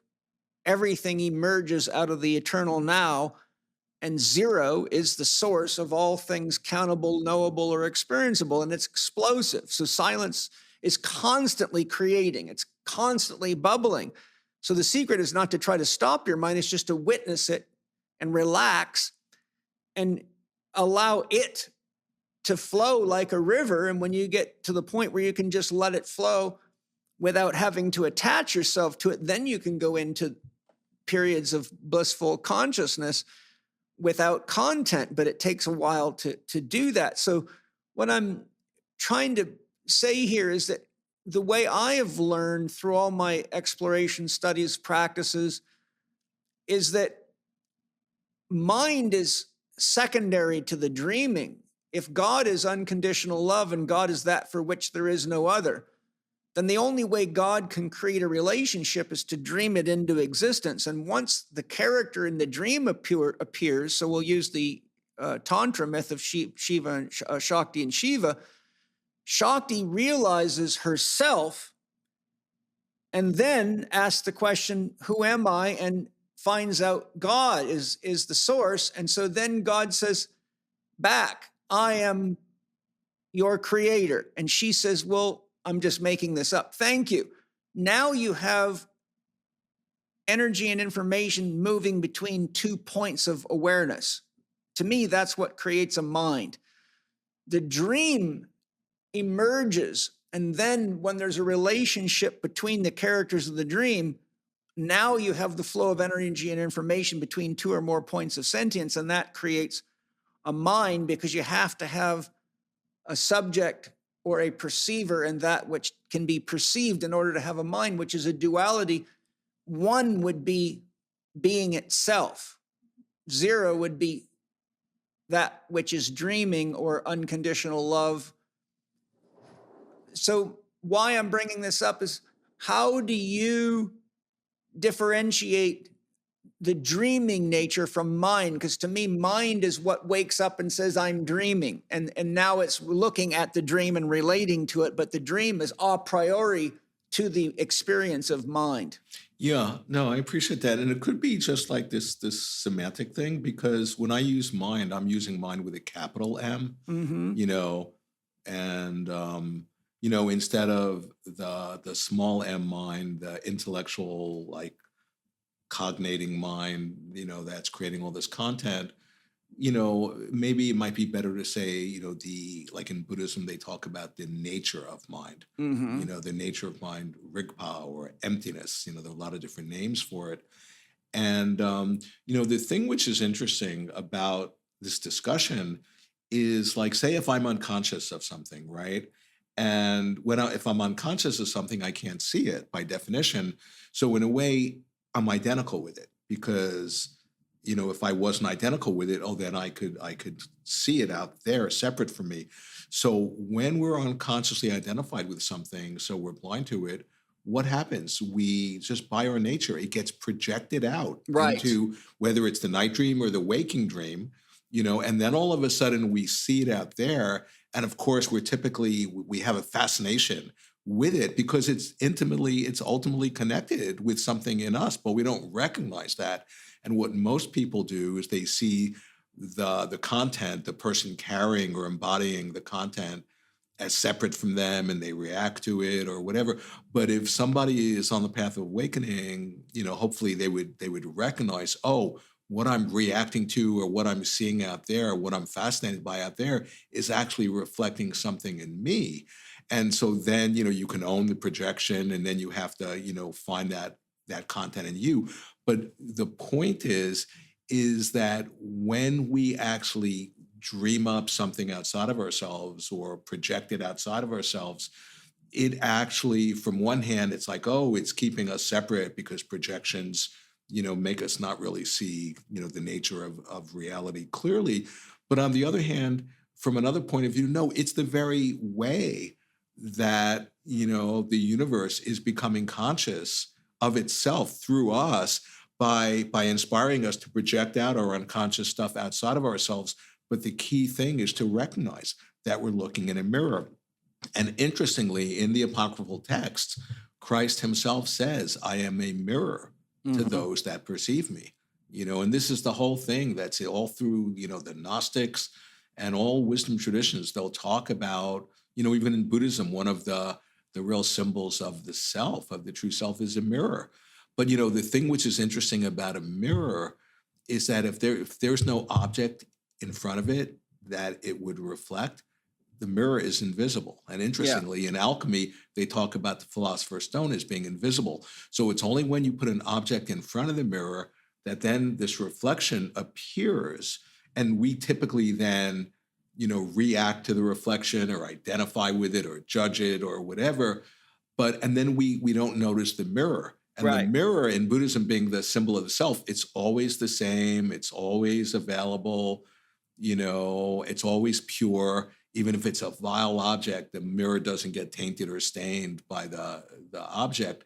And so on the one hand, the reflection seems to obscure the silver surface of the mirror like it's an obscuration, but it's actually revealing the mirror. Like we would never notice the mirror without the reflections. In the same way, like one of my teachers, the last time he was here, this Tibetan Lama, he said to me, in Tibet, all the great enlightened beings, they didn't become enlightened because things were going great. Right. They became enlightened because there were incredible hardships and obscurations, but they were able to hold those obscurations in a way that catapulted them into realization. And, just remember, I was saying that it's easier to awaken right now, in these unbelievably intense times than in normal times, because there's such intense pressure in the alchemical vessel of our psyche. All of us are feeling it because we're all not separate from the non-local field, and, if any one of us is able to hold that creative tension, like I was describing before, in a way where we can access our creative spirit, for me, that's the one and only solution for our current world crises, is for sufficient numbers of us to be able to do that. Yes. I use the mirror concept in Spirit Gym, and the way I contextualize it is I use the concept big C, just like you used capital M for mind. Right. Big C represents God consciousness, that which is not polarized. So it represents the mirror that is unconditionally accepting of anything that stands before it and reflects it always, regardless of good, bad, or ugly, or whatever. Little c is what we equate to mind, which is the phenomenon that we can perceive in the mirror, including what we can't perceive but is still there. In other words, as our consciousness expands, then we perceive more. As we learn more about ourselves, for example, we can see more looking in the mirror, whether it be our knowledge of the eye. If we've deepened our knowledge of the eye, we don't just see what we used to see in the mirror. Now we see this thing with rods and cones and it's receiving signals. So as we grow our awareness, then we see more of the phenomenon that used to be unconscious as conscious. If we look at ourselves 20 years ago, before we got into a spiritual practice, we might disdain ourselves, especially if we were raised Christian and the body is sinful and we're here in the thorns to toil because we're fallen. And so, but then you go into a spiritual path, or you have a deep awakening on ayahuasca or DMT or however it comes about. Now you look in the mirror and you see a being of love and a being of light and a being of divine expression, and your whole relationship has changed. So we expand. So the point I'm making is just that my perception of the mirror is that the reflective side, which is unconditionally accepting, I equate to God consciousness, and the reflection I equate to each of us and everything, including the universe itself, as manifestations of God's dream. And because God is both in the dream, yet beyond it, transcendent to it, it is able to witness itself. And when we wake up, that aspect of God wakes up. And I think that's really the beautiful thing is, we can only perceive as much of God as we can embody. Yeah. What you're saying is so right on. I mean, it makes me think of Jung, because I'm writing a book about Jung. So, good. And he talks about that one thing that God lacks that human beings have, and that is self-reflection. Because of our limitedness and our littleness, we're forced to self-reflect, where God, being one with all and everything, has no need for that. So when Jung is saying, when any one of us self-reflects, that then we at that moment offer ourselves to be the instrument through which God incarnates through us via our act of self-reflection. So God becomes aware of itself, we become aware of ourselves, in that moment of reflection. And one of the things that Jung is really prioritizing, is that the age, this moment in time that we live in, that more than anything, self-reflection is needed. Yes. That, and one of the things that I'm learning, because I've been studying him, for, 40 plus years, and my understanding of what he was really after is ever deepening the more and more, I study him. Yeah. And he was actually, so on the one hand, he was really giving warnings about, the collective man, the mass man. He goes, when you get a group of people together, first off, that's a total petri dish for evil to play out. But then, the consciousness just gets reduced to the lowest common denominator. He actually says we become like one big fathead. That's a quote. But he goes, we become like subhuman when we're collectively reinforcing each other's spell. Yeah. But what he is actually saying is that the change in our world has to come, and it can only come through the individual, that we are the carrier of life. And, and he even talks about, because he was addressing in this one essay, with psychotherapists, because he's a psychiatrist. And he was saying, when you're helping one patient, it's easy to think, oh, you're just helping this one person. He goes, but you helping that one person integrate something might be, and this is a quote, the make weight that tips the scales. Yes. For all of humanity. I totally agree. He was really tapped in to that, any one of us having realization of the dreamlike nature of the quantum, of the mind virus, of who we are, of love, of being creative, however you describe it, that could be the very moment that clears a pathway in the collective unconscious that changes the whole universe, And I really, really feel that, and I mean, that inspires me no end to just continually to do my inner work, because there's all this evidence of, things are just so dark and pessimistic and, and all that. But no, to get hooked by that, that's to fall under the spell of the mind virus.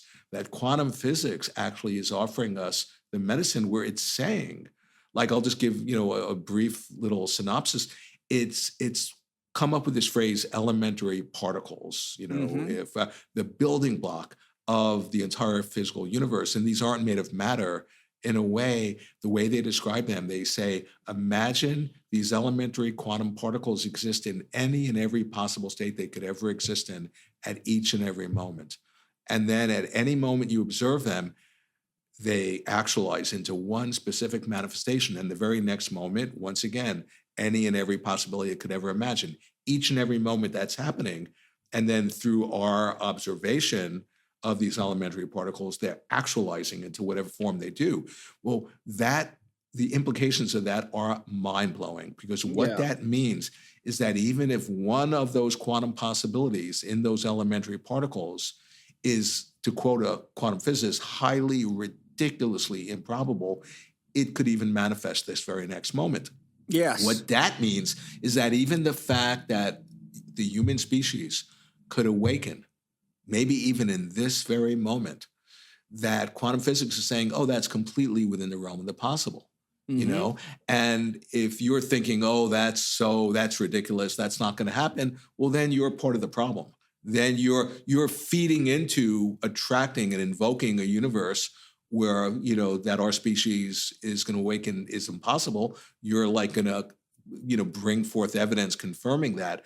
But the point is that it's unbelievably inspiring. What quantum physics is showing us is that, no, this dream can change on a dime. It can absolutely, it's like this. It's like, I feel like we've been having a recurring dream again and again and again. And we've been here before, and we've pushed the button, blown ourselves up, another 14 billion years or however long it takes to get back to the situation. We do it again. We blow ourselves up again and again and again, because in dream time, it's no time at all. And what I'm offering to people is, what if this is the dream, the collective dream that we're conjuring up right now, where instead of just destroying ourselves, we actually awaken in time and recognize, oh, wow, we're all interconnected, interdependent. We're brothers and sisters. There's no separate self. When, our hearts open, overflowing with love and compassion, that's available to us. Quantum physics is saying that's an absolutely real possibility.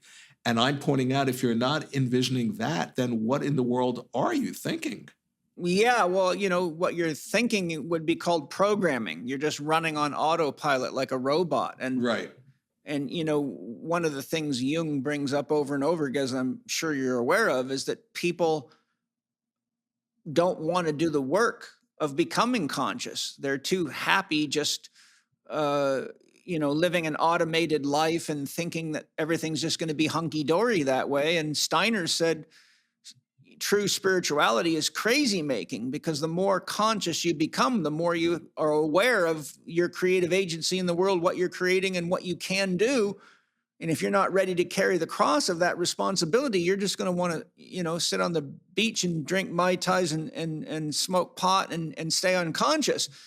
And so that's some of the challenges that we're facing, is that most people don't really want to accept the responsibility that comes hand in hand with consciousness, just like many people want to have sex, but they don't want to accept the responsibility that is inherent in all love relationships. They just want the joy, but they don't want the work of a relationship.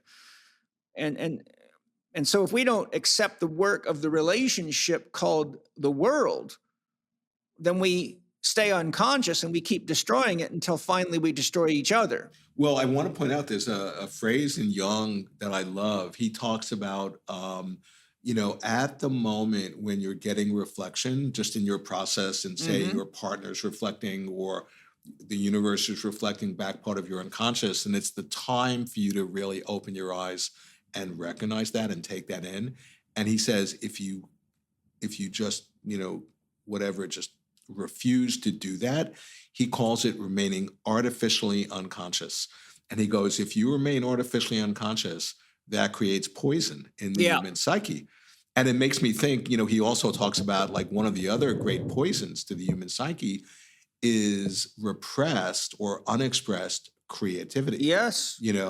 And it's interesting, because one of the edges that I run up to, like, on the one hand, there are people who are all politically active, but they're spiritually asleep. So they're just reacting out of, they're reacting to the other, or out of their programming, or out of anger or hatred. But then there are people who are really spiritually awake. And I'm just like, oh no, I'm just going to sit on my meditation and just cultivate love and do my mantras. And the world will take care of itself. And I point out to them, that's so narcissistic, because your inner process is manifesting as and through the medium of the outside world. And that's to say that if you actually participate in the outer world, you're working on your inner process. So it's the idea of, in a way, cross-pollinating the spiritual, being, awake in that way, and politically active. And, I think, what is it? I think Andrew Harvey calls it being a sacred activist. Yes. And I love that phrase, Well, I've had that said to me by many people, what you just said. Oh, I'm just going to meditate and pour love into the world, and it'll take care of itself. I'd like to share with you what I say to them. Try parenting that way. Right. Just sit on your cushion, meditate, and hope that your children are going to learn about sex, drugs, money, and the complications of the world, not get trapped in social media, not eat junk food. Just keep sitting there meditating, pouring love into your kids, and see what happens without you actually getting up and stepping into the reality of the responsibility of raising your children.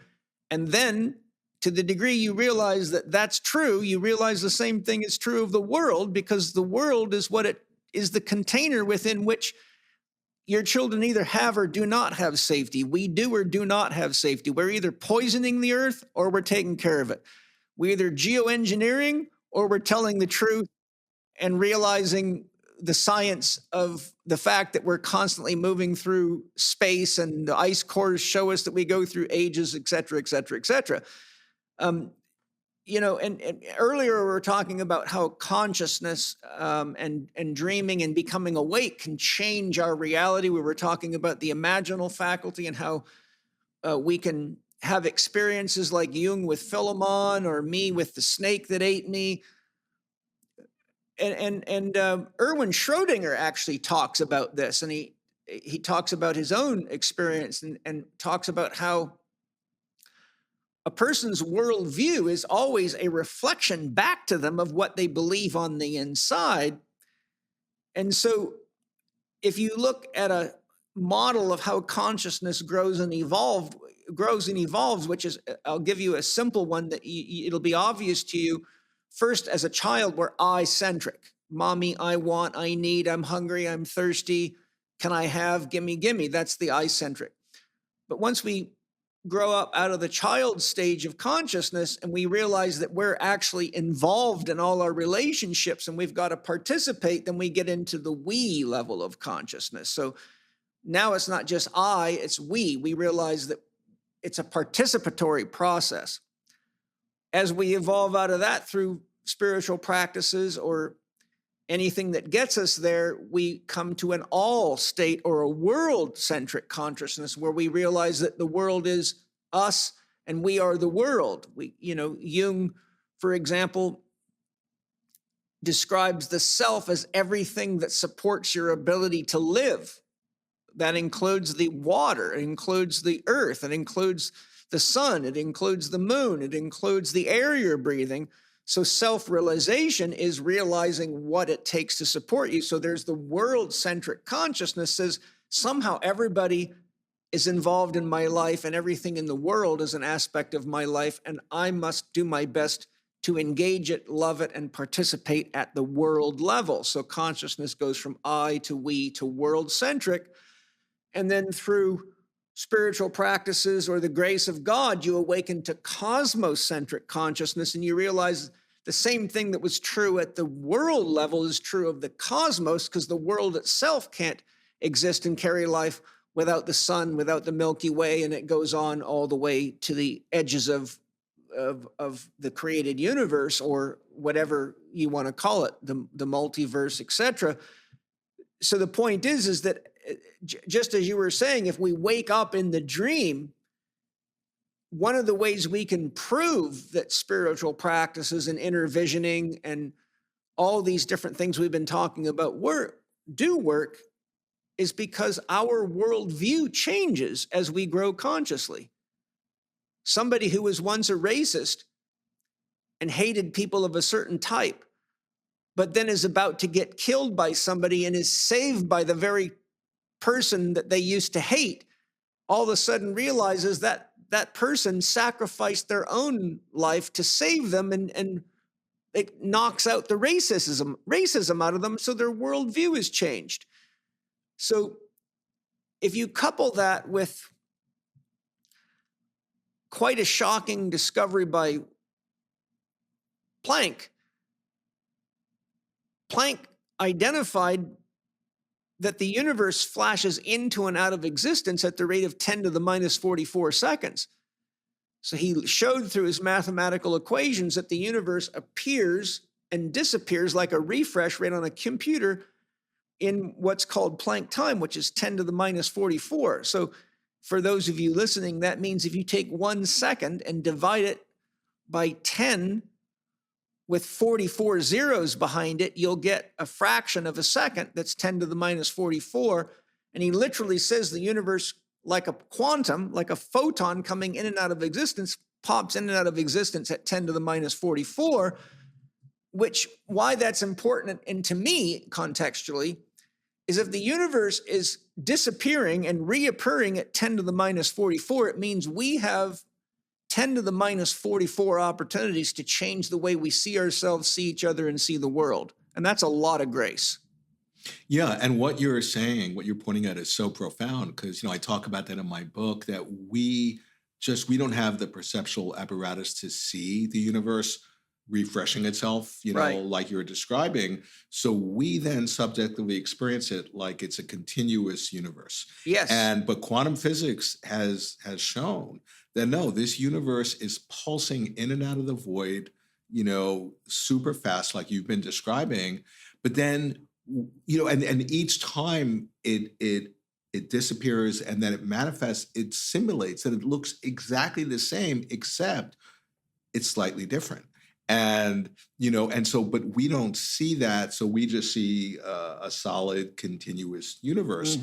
But when you actually take that in to one's consciousness, then all of a sudden it can shed light on, oh, wow, I've been programmed and conditioned and habituated to concretizing this fluid, dreamlike universe into a particular solid form. Yep. And then, as so appears, as soon as I do that, then the universe will manifest and give me all the evidence confirming that that's the objective truth. And particularly when so many other of our species are doing the same thing, one physicist I know describes it like, yeah, there are these billboards all over town that are advertising, no, this world exists in this way. So we've all gotten and trained. And then, so it's not just one person doing it, it's the majority of our species who are holding this universe in a particularly solid, concretized way. That's very problematic.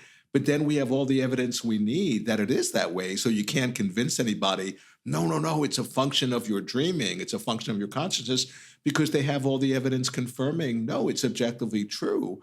And it's just another way of getting into the spell. I keep on going back to our species has fallen under a spell. And for me, more and more the question is, okay, when you break out of the spell to whatever degree, then how do you intervene in the dream and help other people to awaken? And it's like the way that in his work, Jung says, he criticizes these preachers who are preaching the light to people. He goes, people don't have eyes to see. There's no sense in preaching the light. It's a much better strategy to teach people the art of seeing. Teach people how to see instead of, I'm going to see myself through the imagined eyes of others. And it's not even, I'm going to see myself through how you're seeing me. No, I'm going to imagine myself through how I imagine you're seeing me. Wait, the source of that experience is myself. What about if I do the radical shift and actually see the world and see myself through my own eyes instead of how I'm imagining other people are seeing me? That's what we're talking about, because one of the things I'm struck by in Jung, because I'm rereading his whole works, now that I'm writing this book on him, is that he's continually saying in very creative ways that the real healing can only come about when we actually become who we've always been, and that just really speaks to me. And that's an essence. That's not a concrete realization. In other words, just to put it in metaphor, if you were a stone, you wouldn't realize that you've always been a stone. You would realize that you were the essence of creativity that was able to manifest the shape, form, or experience of the stone. You see my point? The point is if we realized who we've always been, it would mean that we've killed creativity, because we're going a priori to what we've always been. But what we've always been is consciousness becoming more aware of itself and evolving. Right. So the essence of what we've always been is God consciousness dreaming itself into existence to say, here I am, and experience itself. I think for me, that's the great realization, is not metaphorically, I've always been a guy who wears different bodies, because now I'm still objectifying myself. But if I say what I've always been is the consciousness that's dreaming everything into existence to awaken to what it really is itself, and I'm just part of the process, then I'm really getting to something deeply tangible, at least in my own inner experience. Yeah, and it brings up for me, like when you come across somebody who's really, in touch with their nature, and they're just typically, just so comfortable in their own skin and very at ease. There's no, like in the tradition that I do practice to, they talk about when you become like enlightened in this tradition, they say it cures the dis-ease of effort. That effort is conceived of as being a disease. and that's the self-contraction. In essence, we've all gotten habituated into unconsciously, in a habitual way, contracting against our own light. And there's no one who's doing that to us. We are doing that to ourselves. And my understanding of spiritual practice is you become aware of that, and all you need to do is just stop doing that. And then your light just naturally shines. That's what Jung means about just become who you are, and that's what he really means by the individuation Yeah. process, becoming an undivided individual. And he also describes individuation as like a recollecting, a remembering. It's funny putting our members back together. This gathering, a regathering of all the split off parts of ourselves, which is an inner state, but we're playing that out. We're fragmenting and polarizing that inner state via the medium of the outside world. And that's the mind virus, because the mind virus is an inner disease of the soul that actually expresses itself in a synchronistic way through the medium of the outside world. But when you recognize that the outer world is actually reflecting what's going on inside of you, that's when you're beginning to heal the mind virus. That's when you're seeing the dreamlike nature. And once you realize that, I know in my experience of coaching people and being a therapist, once you actually realize that, who's realized it, because they take a lot more responsibility for how they use their mind and how they engage the dreaming process. They're very aware that we're all co-creating together. And if you're doing it unconsciously, you tend to replicate even what you don't want. But once you awake to the fact that you have free will and you have God consciousness in you, to the degree that you're awake, you become a co-creator with God, not just a sleeping embryo. Once we crack the shell of the sleepiness and go, oh my God, when I think this way, these types of things seem to happen in my life. If I think I'm always going to be broke, the life mirrors that back to me. But if I think that I'm abundant and I'm prosperous and I'm whole, and that the world is supporting me for giving love and helping me meet my needs and build my dreams, then that's what happens. As long as you don't have any contradictory thoughts going at the same time, you can't go one step forward, one step back. But the point is, the more awake you are, the more you realize that you're actually co-creating. And just as you said earlier, if you bring even one person to the tipping point, it can cause a ripple effect that can affect the whole world. Oh, completely. And that's where, for me, it's really interesting. Like in Tibetan Buddhism, they talk about the three jewels that you always go take refuge in: the Buddha, Dharma, Sangha, the teacher, the teaching, and the community of fellow practitioners. And for me, what's really become so interesting is the Sangha, is the community, that there's a way of us hanging out together where we can actually deepen and support and activate each other's awakening, where it's not a competitive sport, like who's more awake, you or me. But no, if I help you, it helps me. Yes. Because there's no separate self. And that's really, because the essence of the mind virus is, to think of ourselves, as a separate self. Yeah. To identify with who we're not, and then to forget who we actually are.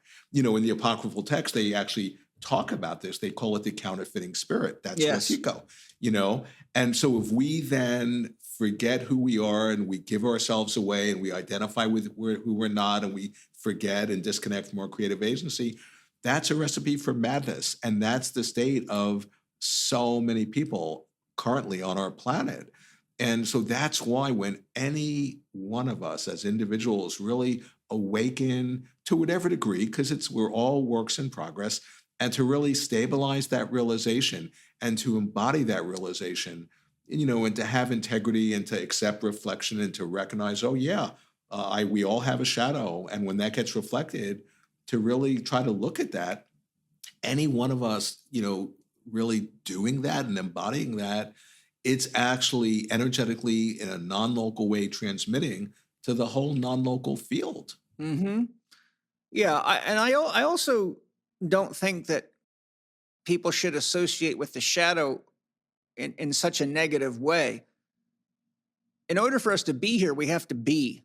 And anything that is as being, a tree, a rock, a mountain, casts a shadow. And within the shadow, it's interesting too, because in biogeometry, Ibrahim Karim says, if you measure the level of BG3, which is healing energy, in a person's shadow, it's always very high. He says, pay attention to the fact that if you stand, like if Paul, let's say you were having a conversation with someone in a park on a sunny day, and I came and stood in your shadow, he says, if you pay attention, you'll feel your energy goes up when you stand in somebody's shadow. It's actually producing healing energy. And so I think that if we change our orientation from the shadow as purely negative, and Joseph Campbell speaks beautifully about this, he says everything that you think of as a negative in your shadow actually has the positive potential to free you and to give you more life. So we should change our orientation from shadow work. Instead of approaching it as there's something wrong with me, approach it as to what is or isn't dream affirmative, and how can I convert the older aspects of myself, the less conscious aspects, the things that I may have done that I resent or I have guilt and shame over, into an awareness of how powerful I am as a creator, and a reminder of what I don't want to do again, because it doesn't create connection. It doesn't create love. It doesn't create freedom. It creates bondage. And if I can convert that, I can mine the gold out of it, then I can turn a negative into a positive. And one of the things Sri Aurobindo identified is that all true spiritual masters had the ability, they had 4 key abilities. They all drew their power from unconditional love. They never did healing work themselves. None of their miracles did they take claim for. They could all turn a negative into a positive. They could all create beyond the laws of physics. Now, people look at me and say, how do you do that? I say, it's real easy. Close your eyes and ask yourself, how high can I jump? Can you jump to the moon in your mind? Of course you can. You can. So you're creating beyond the laws of physics. So be careful what you import into the laws of physics. And finally, they create equanimity and harmony wherever they go. So if we want to do shadow work, the concept that I'm trying to bring up to life here is that we all have the ability, because none of the spiritual masters are doing anything any of us couldn't do. Even Jesus told us that. You can do anything, I can do better. If we have the consciousness that I can turn a negative into a positive, then shadow work's just like going shopping and saying, what can I find down there that's got libido trapped in it that I can convert into something that gives me levity, joy, and helps make me more awake to myself and my creative abilities. And an example of this that I'll share it's made people look at me quite funny many times. I'll have new patients come in, and of course, a lot of them are just completely wrecked, and they've got this 50 physical problems, relationships falling apart, money problems, you name it, they got it. And I'll say, well, I've analyzed your case, and the first thing I want to say is congratulations. And they look at me and go, what do you mean congratulations? I'm in a lot of pain. I say, congratulations, because you've just proven to yourself how creative you are. Now, all I've got to do is teach you how to use the same energy you put into creating all this trouble for yourself to creating freedom for yourself, and you'll be free. I say, you just learned how to create what you don't want before you learned how to create what you do want, but at least you know how powerful you are now. Now let's just work on the conversion of energy. Yeah. That's brilliant. That's so awesome. Because what you're pointing at, I mean, it's an archetypal theme throughout, all these wisdom traditions, that, hidden, encoded within the darkness is the germ of light. Yeah. And I point out in my work that, we think of, light. Well, light, if it doesn't illumine darkness, then what's the point of it? And that, so light, on the one hand, it like illumines darkness, but it actually is revealed through the darkness. If there wasn't darkness, we wouldn't know what light is. And, and this is like in the Kabbalah, they talk about, the descent on behalf of the ascent, that we have to go down into our own darkness. Like if we don't know our own darkness, our own shadow, how in the world can we be of help to the darkness in the world? Right. We're just going to be adding more darkness, if we don't know our own darkness. Which often shows up as righteousness. Right. Oh, absolutely. Yeah, yeah, yeah. And so, in a way, this is why one of the main things I'm bringing out of my work these days is that we're all being called, to be alchemists in training, shamans in training. And what is a shaman? It's the wounded healer, it's the storyteller, the dreamer, the creative artist. And think about what a shaman is. It's somebody who's so empathic that they take on the suffering, the illness of the client or the community they're working with, such that they fall ill themselves, right? But the point is, if they're an accomplished shaman, instead of them staying stuck and staying ill, they're able to metabolize that and to find their way back to their wholeness via the occasion of the illness. And by them doing that energetically, they're clearing the pathway in the collective unconscious for the client or the community, or the species to do the same. And in a way, we're all shamans in training, in that we've all been made sick by what's happening in the world. And are we going to just, dissociate and just enact our addictions or, whatever? Or are we going to take that occasion to really go deeply inwards and to shed light on what's alive in us and what's going on inside of us? And by any of us doing that, we activate the shamanic archetype. And the archetype of the shaman is the creative artist. Like you were saying, you have this inner necessity to coagulate, to give living shape and form to what's inside of you. I think of isn't it in the Gospel of Thomas, Christ says, if you bring forth what's within you, it'll save you. If you don't bring forth what's within you, it'll destroy you. Yes. And so the profound importance of, because, one of the dangers of the whole shamanic trip, there are two dangers. I used to hang out with Harner, Michael Harner. Yeah. My wife got trained by him for 3 years. Oh, cool. Yeah, yeah. I used to, when I worked in New York at the Young Foundation, he was a professor at a university in New York, and I would call him up and, just make an appointment saying, I'm really interested in your work. And I would go and have time with him in his office. And he one day he said to me, there are two dangers of shamanism. And one is, somebody has a little experience with mushrooms and they put up a shingle, oh, I'm a shaman, and they could do incredible damage, to people and to themselves. He goes, but the other danger is if we remain unconscious of our own shamanic gifts. Yes. That's because we're all potential shamans in training. And remember, a shaman is the creative artist. And so, one of the great dangers is that if we're being called, because a shaman is not something you would ever choose to do voluntarily, it'd have to be out of your mind. The suffering is too intense. But if you're called, the key thing, by the spirits, by the, unconscious energies in us, if we, don't assent to the calling and say, no, I can't do that. I'm not good enough. I'm not smart enough, whatever. That's when we can really get sick. Mm-hmm. But the key thing is if it's a true calling, to assent to that calling, and then, guaranteed we'll find our vocation, we'll connect with our voice, we'll connect with our inner guidance, our tribe, and we'll discover who we are and what we're here to do, and it's interesting because going back to what we were saying about connecting like with your soul, and you were having an imagination and a dialogue with your soul, Jung uses the word daimon. The daimon is the inner voice, the guiding spirit. And he says, if you don't consciously get in relationship with your daimon, it constellates negatively and becomes a demon. Mm-hmm. But if you actually really develop an intimate relationship with your daimon, it'll help you to access the most sublime creativity, because he says the daimon, encoded within the daimon is our unexpressed creativity. Mm-hmm. So the key thing is to assent to when we're getting called. And we're all getting called. I mean, this world, we can't postpone doing our inner work, people. It's like it's like, I think there's a French proverb that says, something like, this is no time for pessimism. I'll save that for better times.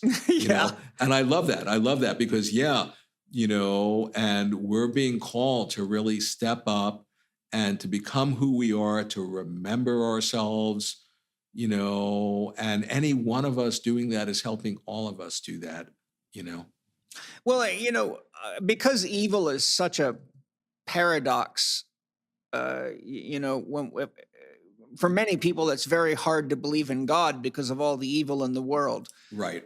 And that's probably the number one thing that takes people out of religion or turns them into atheists is they can't reconcile the evil in the world. And so I took it upon myself to ask my soul to connect me to God. And I said, I need to understand evil. And I shared all the arguments, which God's probably heard a billion times.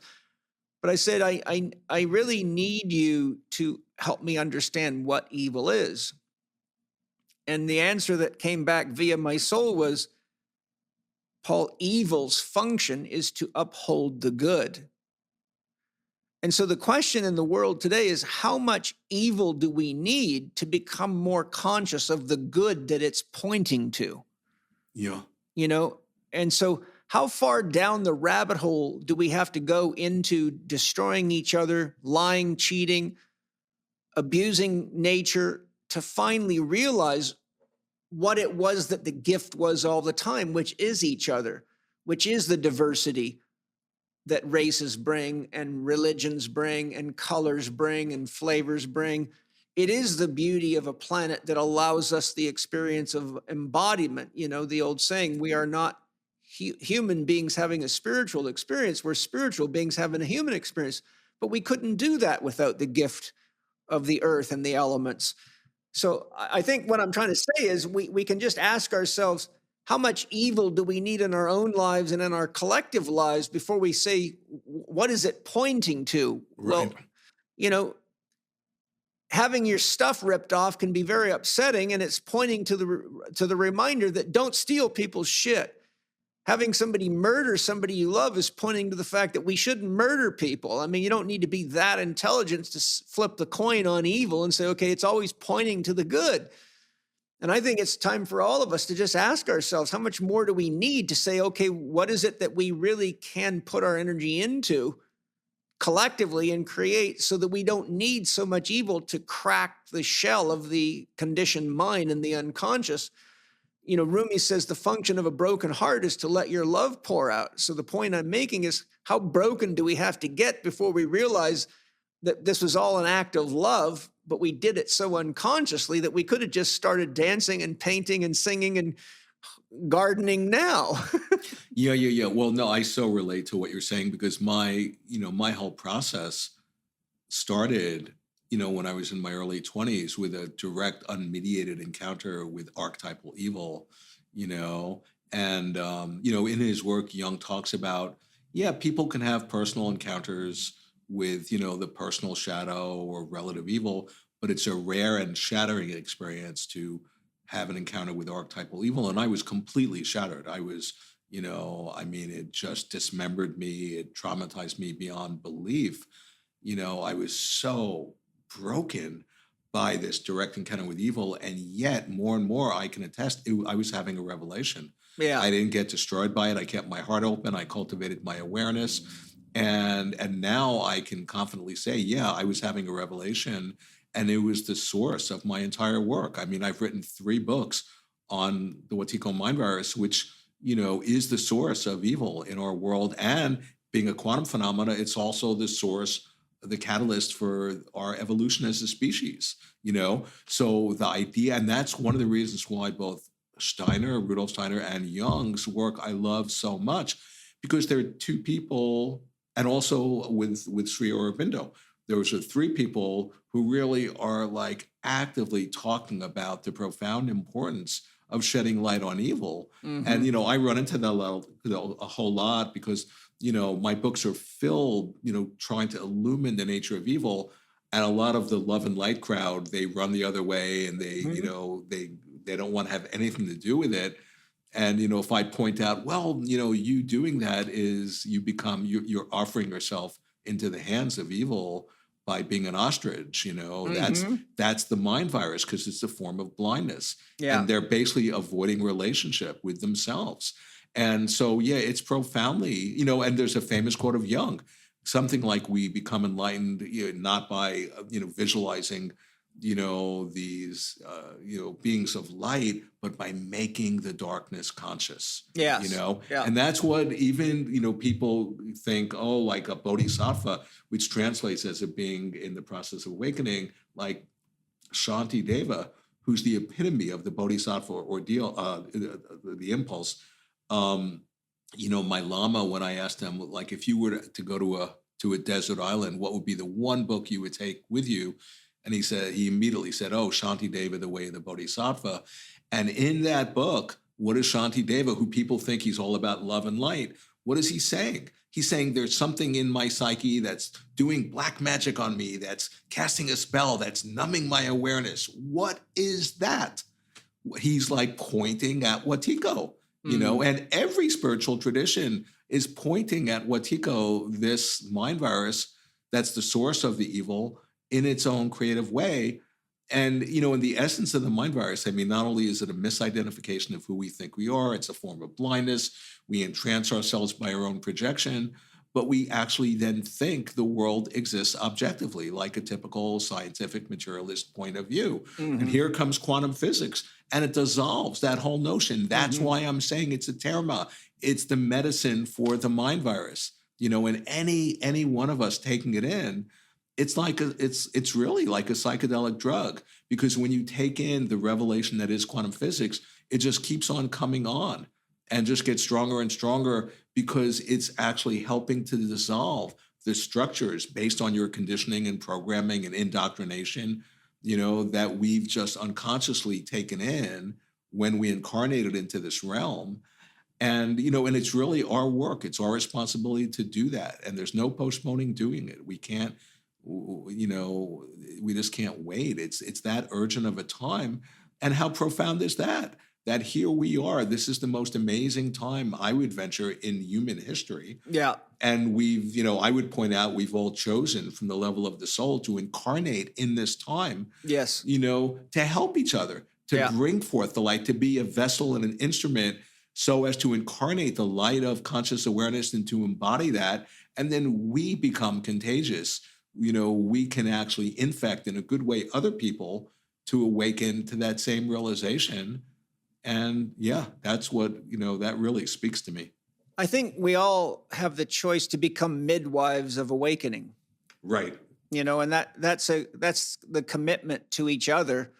First, we have to midwife ourselves into it. Then we can consciously midwife others, because we know, what's involved, and we can inspire people. We can't, there's no way to do it without committed work or practice. It's enlightenment isn't something that falls out of the sky like winning a lottery, Well, it's like in Buddhism, they say it's like if you have cream, it doesn't magically just turn into butter. No, you have to churn the cream, and then it makes butter. That's the practice. We actually have to do whatever work is ours to do. We have to carry our cross.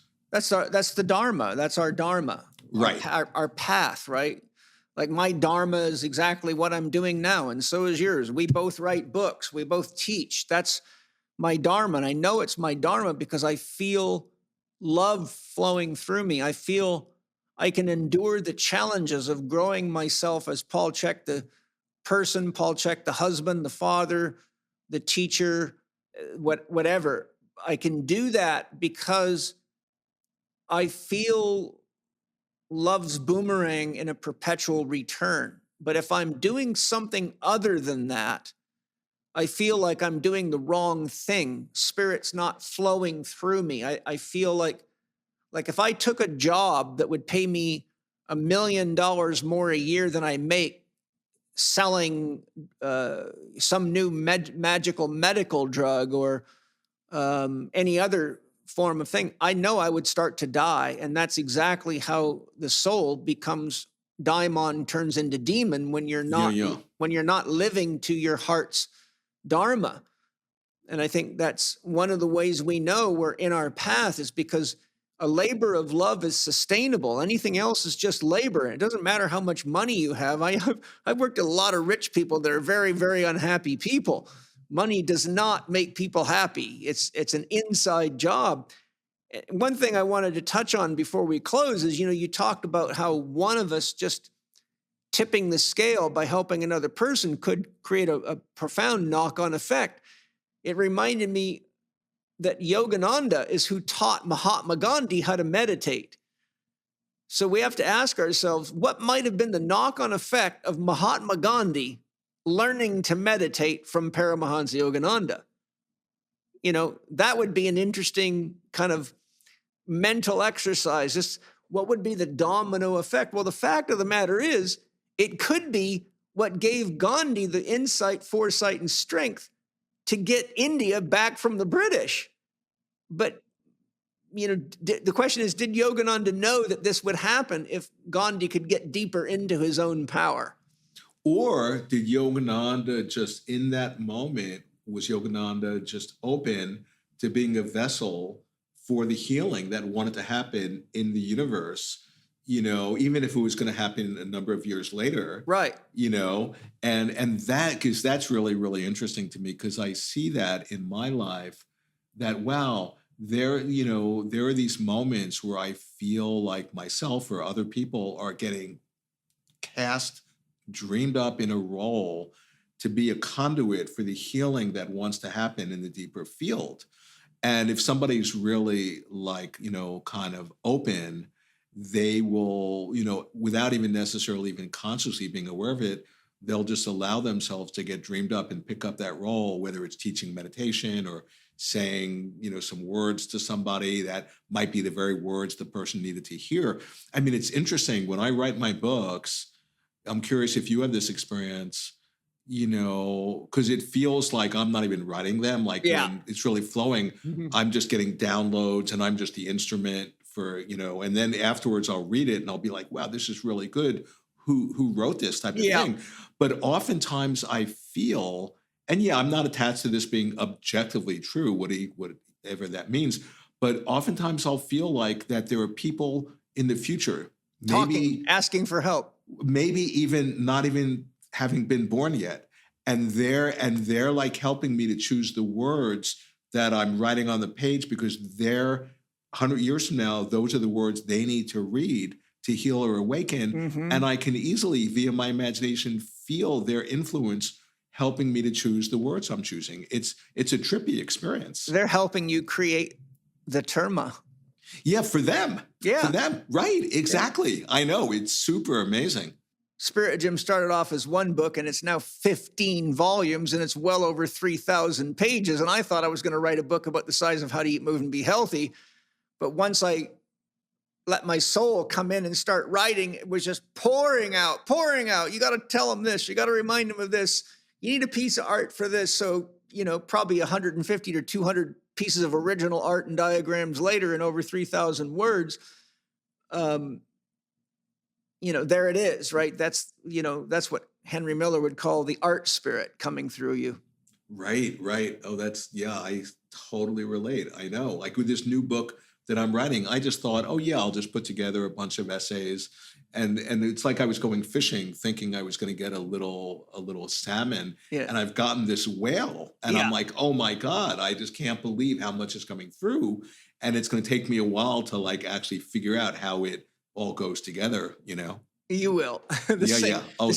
The same spirit that guides you will guide you in that process. Well, look, totally. We've been going for just at 3 hours now. So I think we've had a beautiful run, man. I always love any chance I get to hang out with you and just, totally. You know, I love how you always both give me other ways of relating to life and my own experiences, but also remind me of experiences that I've had that I think are worth dialoguing on to help people feel more comfortable in maybe pursuing their own meditative path or their own, you know, guided use of plant medicines or shamanic drumming or any number of things. I think if we just listen to our heart, we'll get guided, and that's certainly how I've gotten here. But as we close, Paul, please share any final thoughts that you have or closing statement, and let us know what you want to share, what's next for you, and where people can find you or websites that you'd like to share. Sure. Yeah.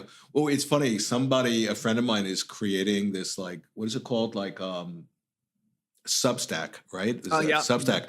being a writer, he was telling me, and a number of people synchronistically were saying, "Oh, you should get on Substack." So that's in the works. Hopefully, it'll be out, I think, by the fall. But the one, and then before I get to like what I'm doing in the website, just the idea how important it is to not lose hope. Yeah. Because it's very seductive to just go belly up and make the best of it and just, I'll just gorge out on Netflix or whatever. But we're being called. Each one of us is being called to step into the best version of ourselves. Like an example for me, when I do these talks, these interviews, just hanging out like this, it's when I feel like I'm most in my light. It's where I feel like I'm most healed. And that's really a signal to me like, oh, I should do more of that, and I am. I'm doing more and more teaching in that way. And so I think the most important thing is to not lose hope. And, it's just like what you were saying, Paul, before about that client who came in with all the problems and you were saying, oh my God, you were congratulating them or something because they're using their creative energy in a way to do that. And you just want to help them rechannel it. It's like people who say to me, oh, I'm not creative at all, because some people are really like that. Or, I say, you're such a creative genius. You're using your creative genius to create the experience of not being creative. That's how much of a creative genius you are. It's the same idea. So the point is, our nature is creative. Every moment we're in touch with the creative source of the universe, but we just don't know it. And what I'm trying to get across is to bring light, to bring consciousness to that, because then we can create consciously in a way that's in alignment with who we're discovering ourselves to be, which is that we're not separate, that we're all in this together, we're all being cooked in the soup together, to quote Jung. And how far out is that we can actually connect with each other, step out of our separate self. The expression of that is compassion, is love. And and that I feel is so profoundly important, And then just finally, so if people want to find out more about my work, probably in September, I've decided to start teaching, and maybe every 2 weeks I'll do, a class just spontaneously. I don't like having any curriculum or whatever, just whatever's in my mind at the moment or in the field or in the students' minds or what's happening in the world. I want to be able to plug in and be present with that and address that. And so if people want to learn more about that, they can be in touch with me and or go to I have this website. And the way I'll let people know about it, if you're interested, if you want to awaken in the dream, go to awakeninthedream.com, AWAKEN, inthedream.com. And there's a ton of articles and interviews and video, whatever. And people can buy books if they want, signed copies or book a session. But that's, and I'll have information when the classes start, like I say, probably every 2 weeks. It's a new thing, but I think so many people all over the world would be thirsting to just kind of deepen their understanding of this mind virus thing and how it relates to dreaming and quantum physics and Jung. All of those are different aspects of the same multifaceted jewel that I'm just trying to bring forth and offer. Yeah, well, that's fantastic. I'm really grateful that you're going to do that. I'm sure probably a lot of my listeners are going to join you in that process. So I'll close by saying thank you, Paul. It's again, I just always love a chance to sit in dialogue with you. You inspire me a lot to keep being the best version of myself. So thank you for that. And thank you to all my sponsors for your amazing products. And thank you to all of you for anything you buy from the sponsors, because anything you spend with our sponsors ultimately ends up in the hands of organic and biodynamic and free-range farmers, which means that money goes to support the people that are taking care of the planet. So we got to support the companies that are supporting us. We got to support the farmers that are supporting the planet. We got to support each other. And a little bit goes to the podcast. So that's a lot of wins in a row. So thank you guys very much. Thank you to the sponsors, because without you, the podcast wouldn't be possible. And thanks to each of you. If you've made it this far in the journey with Paul and Paul twins, two Pauls. By the way, the name Paul means the messenger. What an amazing... Oh, really? Yeah, you didn't know that? No, I didn't know that. Yeah. And the messenger, who are the messengers but angels, you know? Yeah, and that's Right. appalling. Right. That's appalling. Right, that's it, right. Yeah, no, the word Paul, the name Paul means the messenger. Oh, wow. And I've studied a lot of names because it's very interesting. Joseph Rael, the amazing, powerful shaman, has a great book on how to interpret names, and he shows a whole system that his native people, which I believe was the Sioux, if I remember right, not only they understood the structure, they understood that a name shapes the soul and has a huge impact in the life. So he's got a whole book that shows you how to break your name down and learn who you are by name. So thanks to all of you. If you've made it this far with us, I know that you're probably in harmony with us, and you're probably ready to continue to awaken in the dream. And I'm grateful that you're here with us. I'm grateful that we're all sharing in this. And that's what gives me a lot of passion. That's why I do the podcast. I absolutely love podcasting. I think it's just such an amazing gift of technology that we can reach each other so easily and so effortlessly from so far away. And, you know, you might have had to walk 1,000 miles metaphorically to bump into Paul Levy to get some of his wisdom, or any of these other guests that we get on the podcast. And right now you can be driving down the road in your car and Paul's right there in your heart and soul. So aho to the podcast. And thanks to all of you. Lots of love. I'll see you next week. I'll do my very best to bring you something awesome and amazing and grow with you. So lots of love. Thanks, Paul. Thank you so much, Paul. Really. Aho. Thank you for listening to Spirit Gym with Paul Chek and today's guest, Paul Levy. You can get Paul Levy's latest book, the revised and expanded edition of The Quantum Revelation, a radical synthesis of science and spirituality, on his website, awakenindthedream.com, or at good booksellers and on amazon.com. You can also check out his other books, Undreaming Wetiko, Breaking the Spell of the Nightmare Mind Virus, Dispelling Wetiko, Breaking the Curse of Evil, Awakened by Darkness, When Evil Becomes Your Father, Wetiko, Healing the Mind Virus That Plagues Our World, and The Madness of George Bush, a reflection of our collective psychosis. You can follow Paul on Facebook at paul.levy.9619, or visit his website at awakenindthedream.com to read his articles, listen to other interviews, and to find out more about working with Paul. For more interaction with Paul Chek, and to share ideas and ask questions about topics discussed in this podcast, we invite you to join his Spirit Gym program and community. There are 3 different levels of membership to fit your budget and lifestyle. You can participate in live Q&A sessions with Paul's podcast guests, access the members forum within the Spirit Gym community where you can chat with the other members, attend weekly virtual meetups with Paul, and study his comprehensive Master Key online program. Explore the options and subscribe today by going to myspiritgym.com. And finally, if you enjoyed today's episode, please consider leaving us a 5-star rating and a warm review on the podcast platform of your choice. This podcast is available on Apple Podcast, Spotify, Amazon Music, Audible, and YouTube.